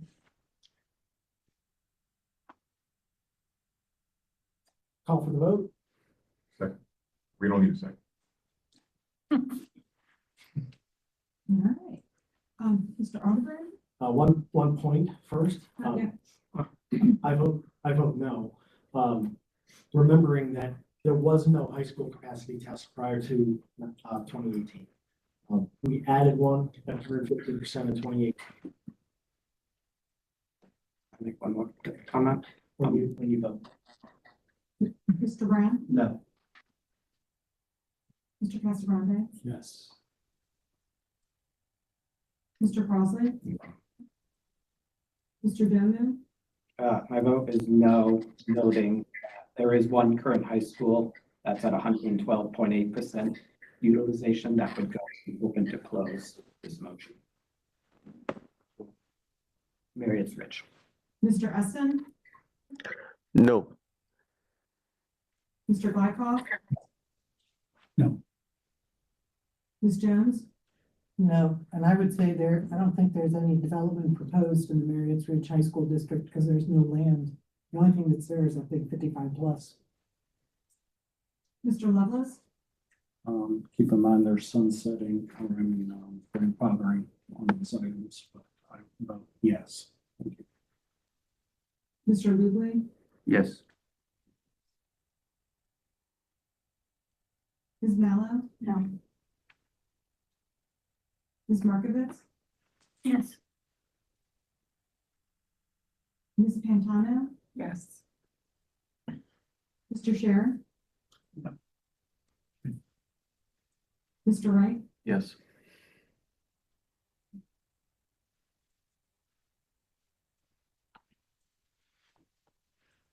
Six to nine and the motion. You haven't had a single one pass yet. Can we use point? 111.7. Did he compromise one? Like I said all along. Here we go. Is it gonna be two motions for middle, two motions for elementary again? Yes. Let's move quickly, yes. No, wait, wait.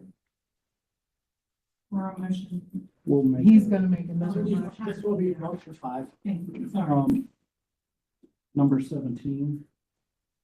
Howard County capacity test, the maximum capacity utilization for middle schools is 95% utilization to provide adequate resources between capital projects and redistricting. And again, much to the same theme, 100% is 100%, 5% is the barrier to allow for growth and changes in population between very infrequent updates to these policies to see if they meet adequacy requirements. Keep in mind, this is to hold adequate public facilities is about providing adequate public facilities. That is our ultimate goal. With that said, I'll leave it at that. Is there a second? Point of order, can we have like a full minute and stop at that point for waiting for a second? Just asking if, how long we wait for a second. I think it's up to the Is there- chair. Yeah, it's up to him. It's up to him. Yeah, Okay, I'm looking for a second. Pregnant pause, pregnant pause, pregnant pause. No second, the motion fails. Next. Howard County School capacity test, the maximum capacity utilization for middle schools shall be 100% utilization. Dan, if you wouldn't mind, could you remind the crew what our current utilization levels are in a depot for middle schools? 110. 110%. So this would be a 10% differential from what this county has been able to supposedly sustain for many years. Do I have a second? Second, 14. 14. once more, any second? No second, the motion fails. Next.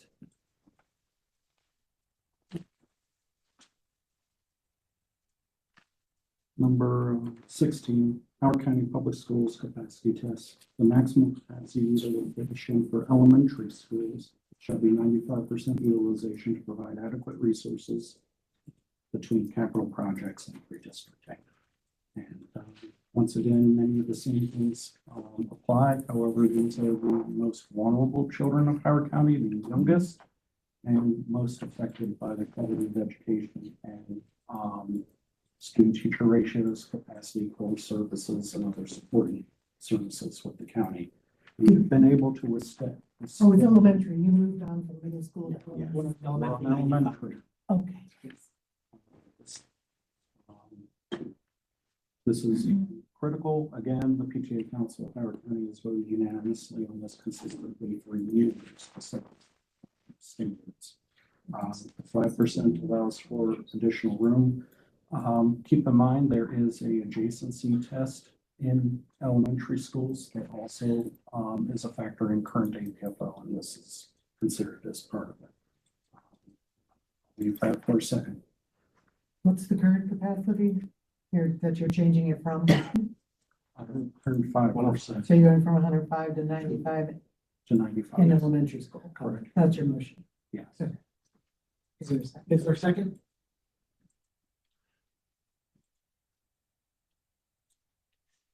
No second, motion fails. Right, you have one more, right? Yep. Howard County Public School System capacity test, the maximum capacity utilization for elementary schools shall be 100% utilization Again, all the things I said prior apply, except this allows for zero flexibility within redistricting standards. It assumes perfect redistricting in order for this to meet its intent of adequate schools for all children, all schools across Howard County at the elementary level.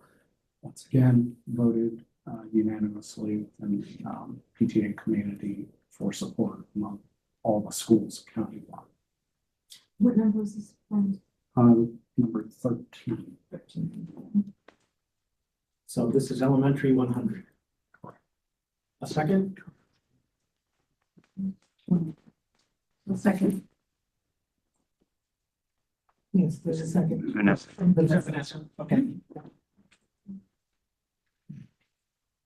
Comments? I think I'll go with this one. I think the elementary currently is 105, taken down to 100. One, it correlates with board policy for the intended target of 100%. But specifically at the elementary school, two other things weigh with me to support this is one, the capacity calculations in high school and middle school have a percentage variation, knowing that students move around. Elementary does not. So a classroom is a classroom and it has a certain capacity. But also at elementary school, there's a lot more wraparound services that happen, including Title I, that while they get more staff potentially for Title I, doesn't necessarily mean more space. So I think at the elementary school, it would allow for that variation. So I would support. Anybody else? Comments? I want to make a comment. It's not a positional comment, but one of the things that has been discussed during previous redistrictings is that at the high school level, you not only have more students, like you have students leaving the building for career technical, you have students leaving the building to do internships, mentorships. So on any given day, you are never at 100% capacity. That's high school. Yeah, and so in correlation to what Dan is saying, as we move down the scale, it is, there is less variability in who is in the building on any given day because there are not these additional means of receiving your education at another location or elsewhere.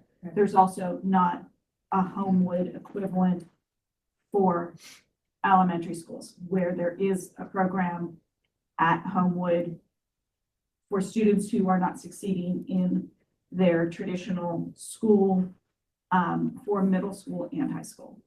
So I just wanted to kind of put that on the table that there are differences in what school looks like from a day-to-day perspective of the student.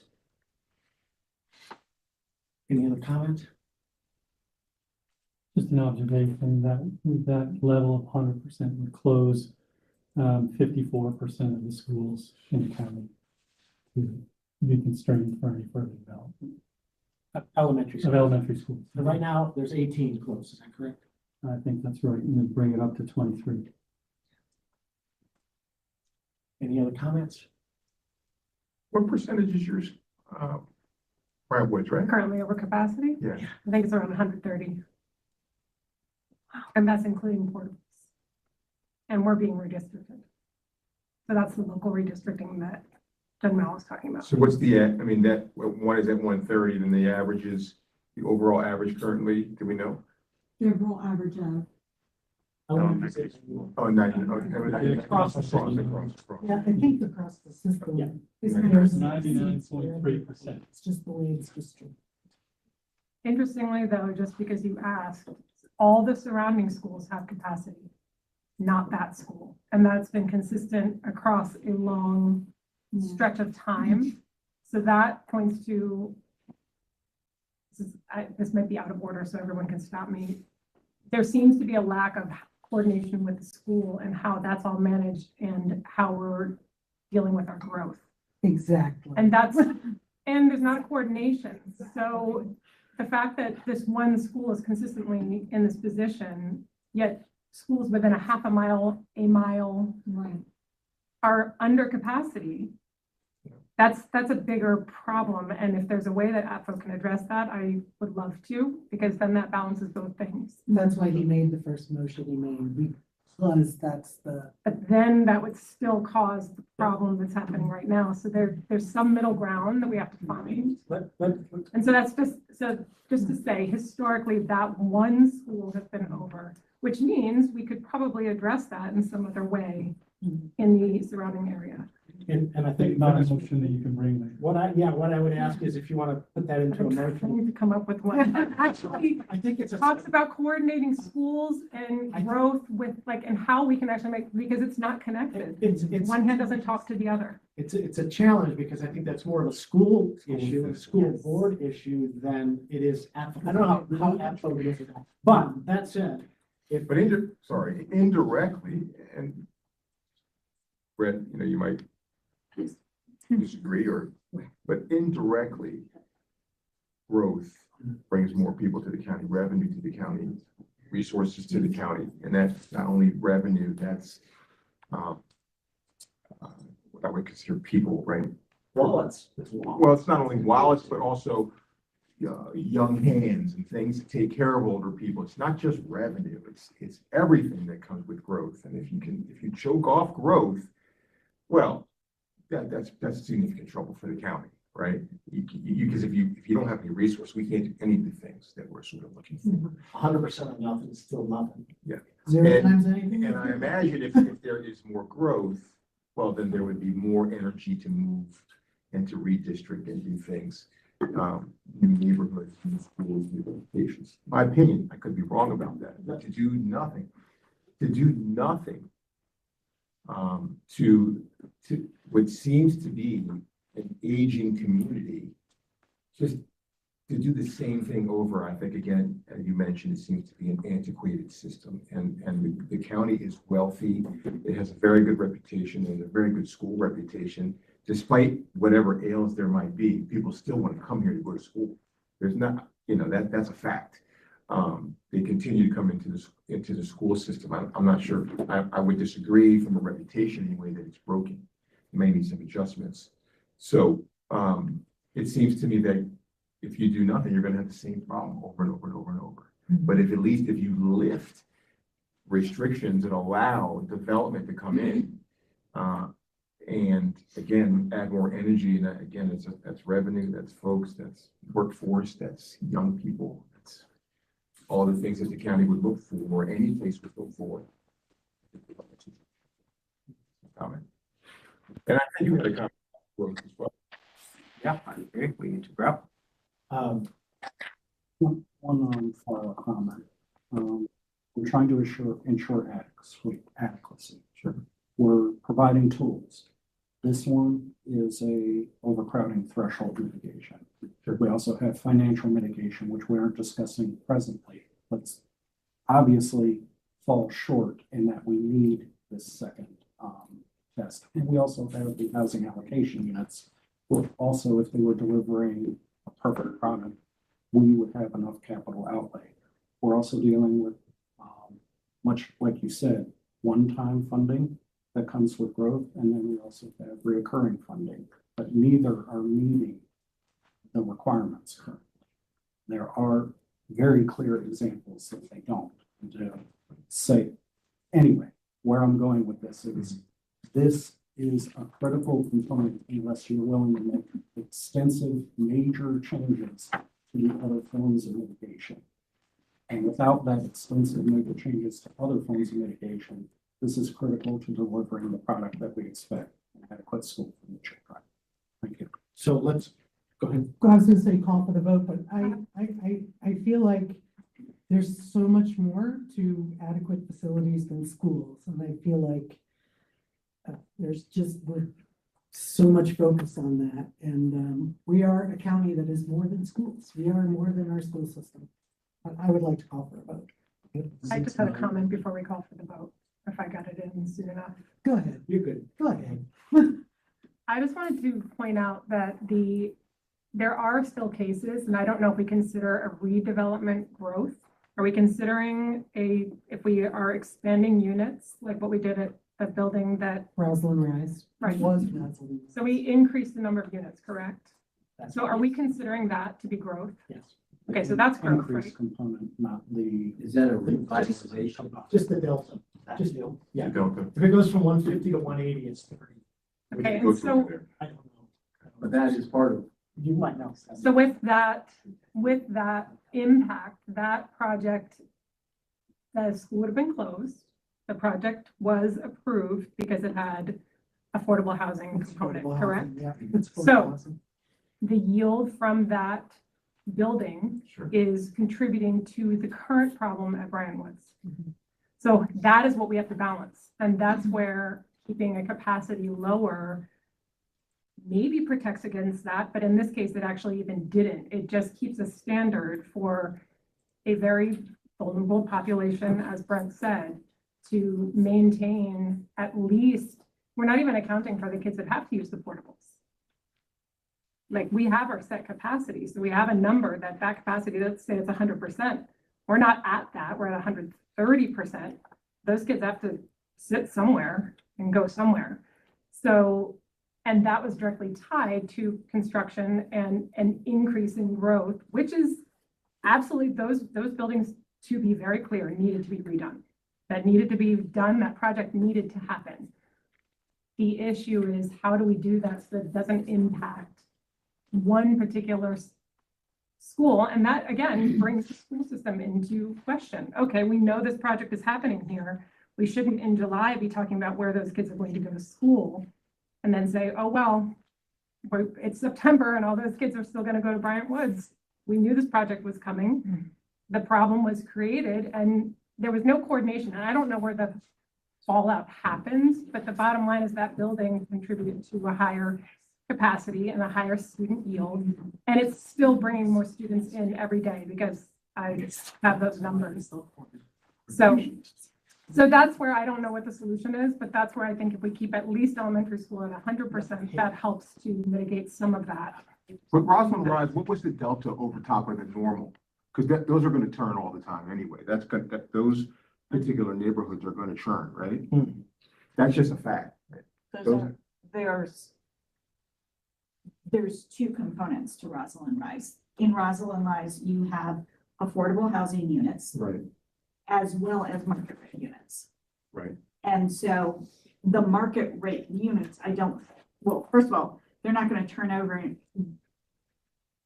nearly as quickly in terms of, actually, they probably do turn over quicker than the affordable units, because the affordable units, because they're affordable, once you People stay in them.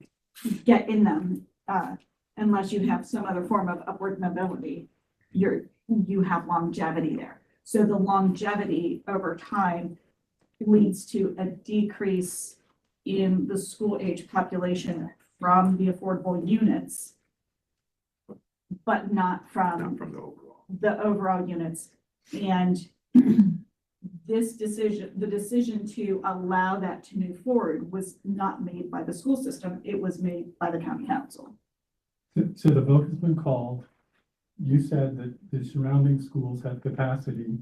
Jen has said that the school board is not opposed to redistricting. I think we've got a solution, but can we have a vote and keep moving? Do you want to wait for Laura to come back? I do. Okay. Then keep talking. You agree with or disagree with that? Which what? Paul. Paul's comment. We have a solution? No, I don't think we have a long-term solution because there were 5 enterprise developments that needed renovation. 2 are actually being torn down during the day as we speak and are being redeveloped. Yeah. The total redevelopment and additional number of units isn't addressed in any way, shape, or form by APFO. And I'm not saying that, like, I think Vanessa's right in that we need a plan for how to address any additional capacity that comes from them. But because the county council allowed for this to move forward under an APFO exemption, the APFO, or under an affordable housing exemption, the APFO regulations have little to no bearing on this particular type of redevelopment. Yeah, It's because politically, it's politically, unfavorable to move districts, we know that. Yes. And to Jenny's point, it is incumbent that we all realize there have been a significant amount of APFO exemptions enacted since the last APFO update. And you can look at the bills, like you said, the doomsday bills going through Annapolis, there may be more on the way. So the change that we're making here may be overshadowed by some of the exemption decisions that are occurring. At the state level. But sorry, but this project in particular was an exempt project. from Yes. AFO testing. Because it was affordable Yeah, housing. okay. They replaced old buildings that were there that weren't worth Right. fixing. So they tore them down and built new. But the question is how many, that was happening for years and years and years. So the question is, what was the delta? If you have this community and it's consistently overcrowding a school. It doesn't matter because it's exempt from APFO, like she said, because it's affordable housing. So that might be a motion you want to make later on, that affordable housing is considered as a part of APFO, right? So that might be something to think about for a motion later. Vanessa, is your contention that the causation that there was a new development there is what's causing the school to be overcrowded to 130%? It was already overcrowded, but I think that's contributing to it significantly based on the numbers that are coming. Well, Dan can probably resolve that because we know all the addresses of where the kids are coming from. So if we know the address. You didn't identifiable information. We don't- I'll go, we can go to Elon Musk guys. I mean, I'm really confident. practically. Called for the vote. We did. And then we can do some explanation after this. Okay. You ready? Yes. Okay. Mr. Alderburn? No. Just cover it right there. Mr. Brown? No. Mr. Casagrande? Yes. Mr. Crossley? No. Mr. Donu? No. Mr. Essen? No. Mr. Blackoff? No. Ms. Jones? No. Mr. Lovelace? Yes. Mr. Lubley? Yes. Ms. Mallow? No. Ms. Markovitz? I do tend to not think that going below 105 is the best choice. So no. Ms. Pantano? Yes. Mr. Scher? No. Mr. Wright? Yes. Motion denies. Just to clarify, affordable housing was the component. However, I wouldn't say all affordable housing is APFO exempt. That just happened to be a special part of the Devonbury, very lengthy council and developer process to have the legacy of Twin Rivers, formerly known as Roslyn Rise. I know, it'll always be Rosalind Rice Yeah, to me. it's to make sure like that there isn't this assumption that just it was affordable housing, got all these exemptions and just went through. It was a very lengthy process by the Enterprise Foundation and, you know, just to clarify. It's never easy. It's never easy. And so I just wanted to clarify. I just make it sound easy. Yeah, I just wanted to make sure. But it's just that AFO testing wouldn't have delayed that development because it didn't have to pass this test, right? So This it wasn't put in the particular bin for 4 years. Right, because it was providing, Because it and was- again, that that's- major affordability component that was desperately needed Yeah. for the community and a much needed need. But just for clarity, there is room, right, in the school. 1 mile, 2 miles, we just won't move the kids. No, well, That's what they're doing. we're in the process of suggesting, okay, they go here or here or here or here. However, with the new enterprise projects being built, for example, across from Swansfield, Sure. those decisions will have to be made without knowing how many students will be yielded from the new development across. So we're going to make this decision now, but we don't know how many kids are coming out of the new development across from Swansfield than any of the other properties in that immediate area. So I think the idea is how do we then protect and maintain capacity numbers that are acceptable that don't impact students negatively. And I think that's sort of the thing we're trying to balance here. So we When you need to say- grow.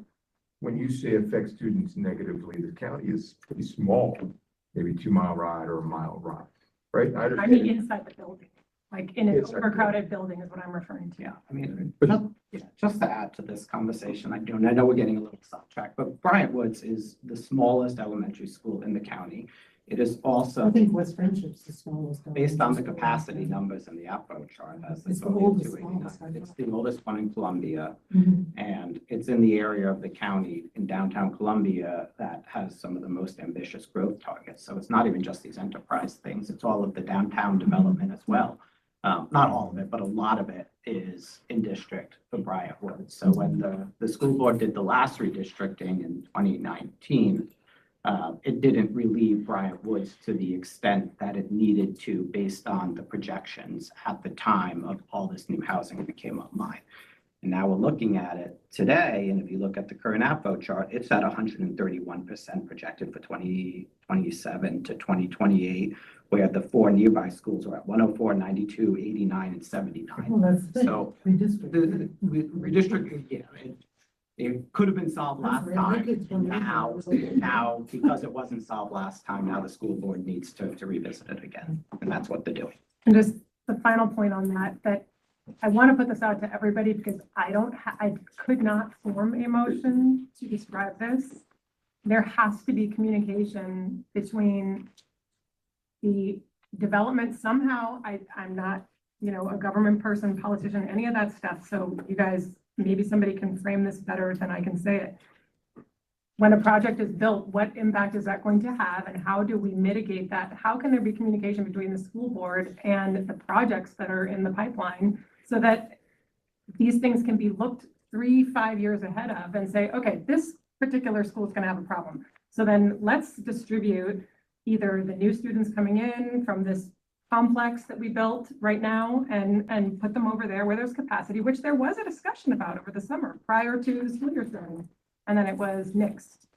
So it seems like there could be better coordination between the projects that are built and where they're built and the impact to the immediate area, which we have some purview over in APFO, and with the school system, what the school system's situation and needs already are.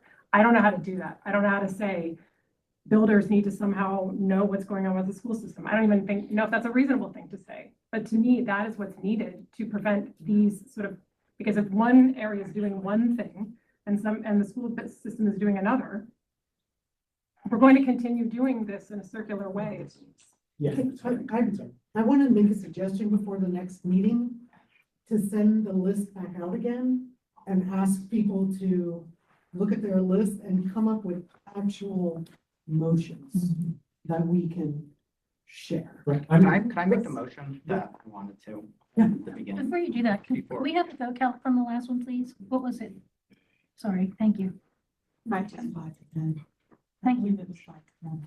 Thank you. Go ahead. Yeah, 5 to 10. Yeah, so I want to make motion 25 on the school, in the parking lot. And this is what I brought up when we discussed the very first motion of the evening that Todd brought up. And the motion is to modify the APCO school test to include a utility premium payment model after the Montgomery County model that we learned about last year. And essentially what that Montgomery County model does. I think that's where I want to leave the motion, to just do something modeled based on that.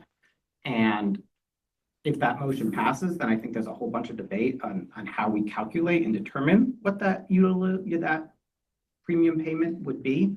But the idea is, as we learned when the Montgomery County folks presented this to us, is if a school is over the set threshold, instead of it being closed, the person who's adding new development to it would pay an additional premium on top of the school surcharge that would then go for school capacity projects. And the amount of that premium payment would be based on several different factors. And it could, and those factors include the projected student yield of that new development. And by calculating what that projected yield is, looks at different housing types. So you wouldn't project the same yield from multifamily as you would from single family, for example. And if there's a whole bunch of units, you'd obviously be projecting you'd yield more students than if it was a much smaller proposed development. And it also had a factor based on just how over capacity that school was. And it was not just elementary, it was all three. So if like the elementary was way over capacity, the middle was way over capacity, and the high school was way over capacity, that rate would be significantly higher than if just one of them was over capacity, maybe over capacity by a smaller amount. So the idea would be that we use this as a model, and we add this feature to it. And I think we go from there. I think there's a lot of ways that we could tweak this for what makes the most sense for Howard County. It doesn't have to be exactly as Montgomery County did it, but I think if we go in this direction, then we could all go back and learn a little bit more about it and then have a further discussion about how we would apply it for. So that's the motion. One question before we go. Yeah, go ahead. So I guess my question is this just to, I know. well, I know what the motion is, so that maybe I will second it. Is this essentially a fee in lieu of, so either if you trigger ATFO, you sit in the wait bin for 4 years or however long, and if you want, instead, you can pay to bill immediately. Buy your way out. So Yeah, so I'm wondering if you're just saying get rid of the wait entirely and you're. I don't want to say that in the motion. The motion I'm making, I don't want to get, now, that could be a way we do it. We could make it, we could say, hey, it's an option. You could buy your way out, or we could say, there's no waiting, you have to buy your way out. And that's the only, and if you're building, that's the only way you could get out of it. There's just a lot of different ways that we could debate doing this, but You as happen to remember what Montgomery County does? they say, they You pay, can buy the- out immediately. He's pretty well described it. It's just. yeah, you pay it, It's a you matter pay of the how you amount want that are waiting. numbers. So like your example at the beginning from Fred, if that was only gonna add, maybe projected one student and it was closed, they'd pay a pretty small fee and they could build right away. Yeah. No, yeah. Do we have a second? Students. You need a second I'll before we second do for discussion. Thank you.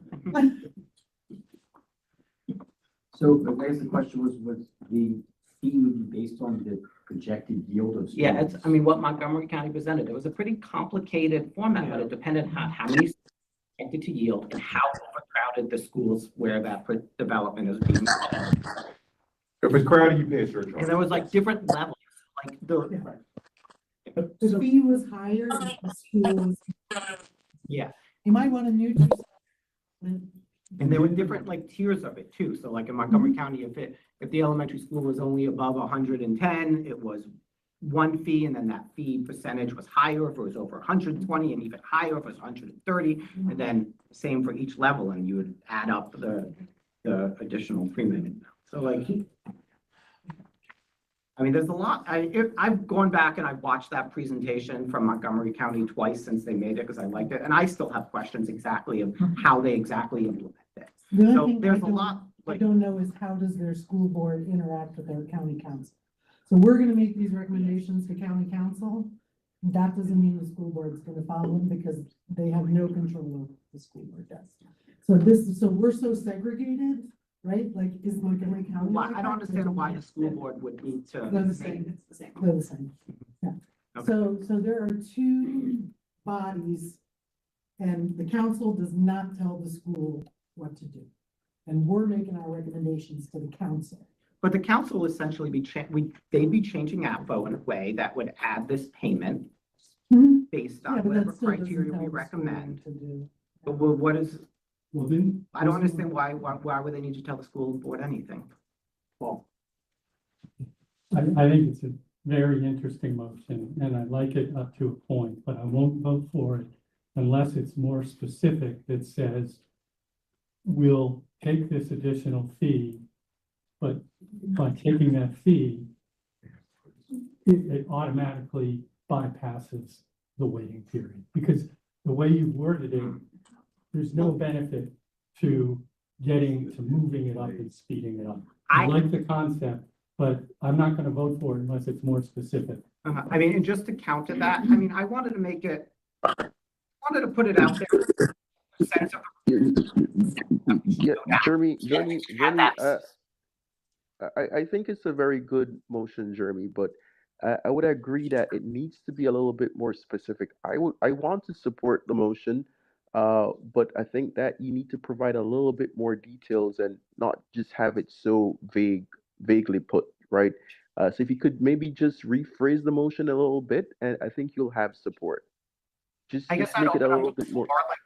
Yeah, no, I think that's a good point. I mean, I wanted to leave it vague enough that that if we go down this path, because then we could have more conversations, emotions about exactly how we implement it and calculate it. And that was why I wanted to word it this way, because it does get pretty it could get complex, as opposed to me. Two things. I would like to have it withdrawn because I think it requires more examination. First question is, before we go that route, I want to know if we're staying with the percentages across the board that we've entertained a whole bunch of motions on 95, 100, 110, whatever. I want to know if we're staying at 105, 110, and 115 before we go there, number one. Number two, and I had a motion that was very similar to that with you, so I think we're on the same page. But there are some other things on our list that need to be considered in conjunction with that. And I don't want to vote on that, committing this group to that before we coordinate some of the other things on the list. Yeah, I think we need to. That may be not the same, but that may impact people's decision on pursuing that. Yeah, I mean, just to counter that, like, just real quick, like, the current system says, if you're above the threshold, 105, 100, 110, 115, you close. You have to wait this multiple years before you could build. This is saying, if you go above that threshold, you're gonna have to pay money, but you can still build. No, I get it. And so, like, I don't know, to say whether we keep the same thresholds or we change the thresholds, like, we're talking very differently about what those thresholds would mean. But for instance, I know there's another one on the list that's, if you go into the FO hold bin and the schools decide not to redistrict over a 3-year period and not to pursue a capital project, meaning that the two mechanisms that the schools have in their control to impact the APCO chart, they've passed on both. I would envision a scenario where once 2 years or 3 years passes and the schools have passed on both, that you should immediately vest if you're in the bin. And not have to pay. And not have to pay. So that's what I mean. I think there's some coordination issues there that I wouldn't want to have to vote on one before the other, either one. Yeah, and like, contrary to that, like, the other reason I wanted to make the motion like somewhat like, let's go down this path of doing this model, was like, what if there's an elementary, or what if there's a school that's somehow got up to 150% capacity utilization, right? Then maybe like we'd have this really extreme situation where you can't even pay the fee to get out of it. Like, at that point, let's just say it's closed for a certain period of time until the school system does what they need to do in the district. So I don't know. I think there's a bunch of little things, that you could tweak with this. But to that question, I would say, it doesn't get to 150 overnight. That's a creep. And that's a creep that's based on, the school system not making decisions along the way that allows it to creep. And so to penalize somebody that's trying to put housing in an area, that's impacted by that, due to nothing that they can do or control, I don't think that that's fair. So I guess my suggestion is let's see if we can narrow it down a little bit and actually think through other things on the list, how they might impact it, and see if we can come together with. I think everybody needs to do that, because now that we've talked, people have a better idea. So I would ask everybody in these 2 weeks to go back and look at what you submitted and now put it in motion, concise motion form. I mean, I'm happy to take any friendly suggestions now of how to amend this motion to make it add a little bit more specificity. Can I make a brief Please, statement? yes, go ahead, Lisa. Yeah, and we're out of time, so. I promise I'll be very brief. Jeremy, I like this motion. I think it's got merit. In my motion 32, there's some things that I said that are somewhat similar. I actually like the idea of not having the detail right away, because I think some of us in the room would like to see the payment be able to lessen the wait, maybe cut it in half versus have it be move forward right away. And so those are like maybe two details that we can take a little pulse and, see like who likes one versus the other, but that'll come out in voting. And I do agree that maybe some other things, this is going to be a lengthy conversation, this kind of motion. So I do agree with you. Other things. With that being said, can we move to table the motion for later discussion? Do you want to withdraw it? Well, it didn't get a second, so. Yes, it did. Oh, it did. Yes, Oh, I'm yes, sorry. he's got a second. Yeah, but Oh, I'm sorry, I'm sorry. But we can hold it over. It doesn't need to We can be adjourn and hold it over. tabled. We can start with you next time. May I comment to this? I have a lot of technical things which we aren't going to listen to hammer on about. However, in the broader picture, you're employing a concept. Within that concept, we may have details that we follow. But I don't think voting on a concept is necessarily a bad thing too.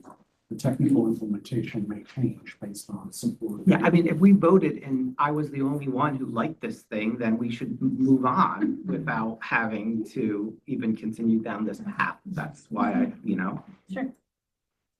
So, I mean, what would you consider a motion, to change the thresholds? Right, I assume that the developers want to change. Is the there a way- threshold. I'm sure of that. Is there a way in Robert's rules to do like a straw poll type thing where we just get a sense of where everyone stands on this idea Not without it within being a that formal conversation. motion? Can we just call for a vote? Yes, I you can call- call for it. I call for a vote. As it is, open-ended. I have a question about what the motion said, because we've said so much. She's got it. Okay, Move to can you recommend reread that that? Howard County modify the Outpost Schools test to adopt a utilization premium payment to establish a new source of revenue for school capital projects and deferred school maintenance. Did I get it? Yeah, that's what I put on the. Are we skipping So it's- over comments on this or? all just- Yeah. Well, no, not everyone was recognized. It's not recognized too. Yeah. Well, we talked to the vote. So you- That, Okay. that's Understood. really the spirit. No, I agree with you, Brent. I agree with you. And what I'm gonna recommend is that we hold this over. We're timed out. That's gonna happen way more than once during this process. We're in the We'll middle, start next we're time. in the middle of deliberating over something and, we've already been here 2 hours and 40 minutes. So, my recommendation is that we hold it over when we start with this. It's still on the table. It's called for a vote. That part I don't like, because now we have to vote on exactly what it is and not go back and, We can vote in on exactly what it is and then come back and amend it. yes. Yes. No, you don't. You just make Just it. make it A new motion. Yeah, just making the motion. But there have been, Brent, in fairness, I agree that there have been people who haven't been recognized yet. You called for a vote without properly recognizing people that had comments to be made. So I want to hold it. over. So I will ask the original motion holders, would you change your motion, to hold it over to next week? Wait, I'm sorry. Yeah, would you be willing to change your motion, because you made the motion? Would you be willing to hold this over to next week and not finish it off? Oh, sure. Yeah, that's Okay, fine. and you did the second, would you agree to that? Yeah, that's. Okay. So I guess maybe We're holding it withdraw over. his call for the vote. Yeah, Need to bring effectively. comments on it, or we're just gonna vote when we get here next time? No, we'll start from the beginning. Start Start from from the the beginning. motion, yeah, we'll start from. Start the from motion, the second discussion. Oh, okay. So I think that the temperature of the room is getting closer to his motion, but probably that we need some supporting materials, right, from Montgomery County, so we maybe can review it. So there is, if you go back in the notebook, all the, and the video, you said you watched the video Is over that what you again? suggest? Yeah, I think. Yeah, if you go back in the notebook, it's all in there. I would highly suggest you, it's the November 20th meeting that we had, so you should be able to find that And the one video. in the video that you watched. Just a reminder. And there's the No slide executive deck. summary. What we do is going to be a recommendation to the county. Right. Yeah. If however much or few details we give them, if they like the concept, They're gonna run, We're not gonna take and it make, exactly. they're gonna make sausage. Yeah. And but I my, like that. and my thought was, we would first do this very general motion, but then us as a group would then fill in all the details by going through and discussing them and making the recommendations of how we think they should be. But I agree, it deserves good discussion, so let's start with it. But is your motion really just a question that if the school was at your charge? Could it be that? Just saying yes to something, they're gonna take a look at it. We can do as many different motions as we want. Pay your way out, what is that? That's what. Exactly. So we should do a calling for so people are trying to do these things and agree with Don't. We got adjourn next, to be sure, before we, just two quick things for the group, and then we can adjourn, you can take a motion to adjourn. Next time, just really quickly, we do have the Affordable Housing Work Group coming just to tell us about how we're gonna have to, giving us their recommendations on utilizing the housing allocations, which is part of HOKA by Design, which is something they're required to do for us to consider as part of your another actual item. And then, secondly, we had tentatively scheduled at the end of 24, the public hearing date for April 23rd. We're gonna take that off the table. I don't think we're gonna be ready for April 23rd. Just wanted to let you know, we will have a meeting instead that night, but we're gonna be removing that as our potential public hearing date. So just wanted to make you aware of those two things. So now, that is it for the evening. So now, if you want to tell. Yeah, one note, and then we'll formally adjourn. I think all of you would have received the spending affordability report. It's now gone to the executive, the council, and the state delegation. I'd encourage you, even if you do anything but the 2.5-page executive summary, it's worth looking at. It'll put a lot of these discussions in context, because we can talk all we want about, decreasing percentages and that's going to build new schools. And the fact is that spending affordability report talks a lot about where we are with respect to revenue generation, both on a capital basis and an annual working basis. So that said, motion to adjourn. I'll second that. All approved, yeah. Can I ask this? So on there, I have in my calendar that we also have a meeting on the second. So do we have a meeting on the Yes. second? Okay, so it just wasn't on there. No, I just wanted to put the two highlights of main things coming up, just to let you know. Just want to make sure. So we have a meeting the 26th and the 2nd, 2 weeks in a row. And then it's. And then we skip. I emailed it out, and I read it, it was really good. It really helped share how it is. Yeah. We did a much. Are we statutorily having to finish by a certain date? And do you know when that is? August. Oh, okay. 12 months after. Got it.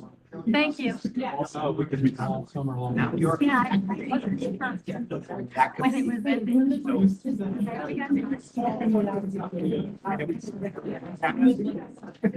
The 23rd, because that's the last date I have, 23rd.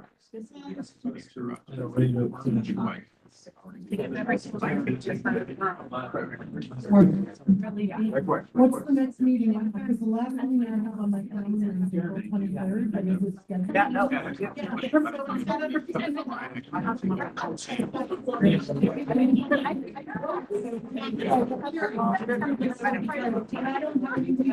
want to go down. But I see another way. I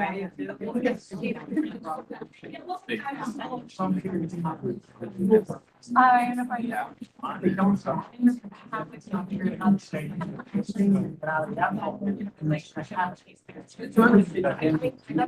I like that. I like that. I mean, I also think, like, there's something about those policies. The people who want to build a project, we're already going to lose the dollar.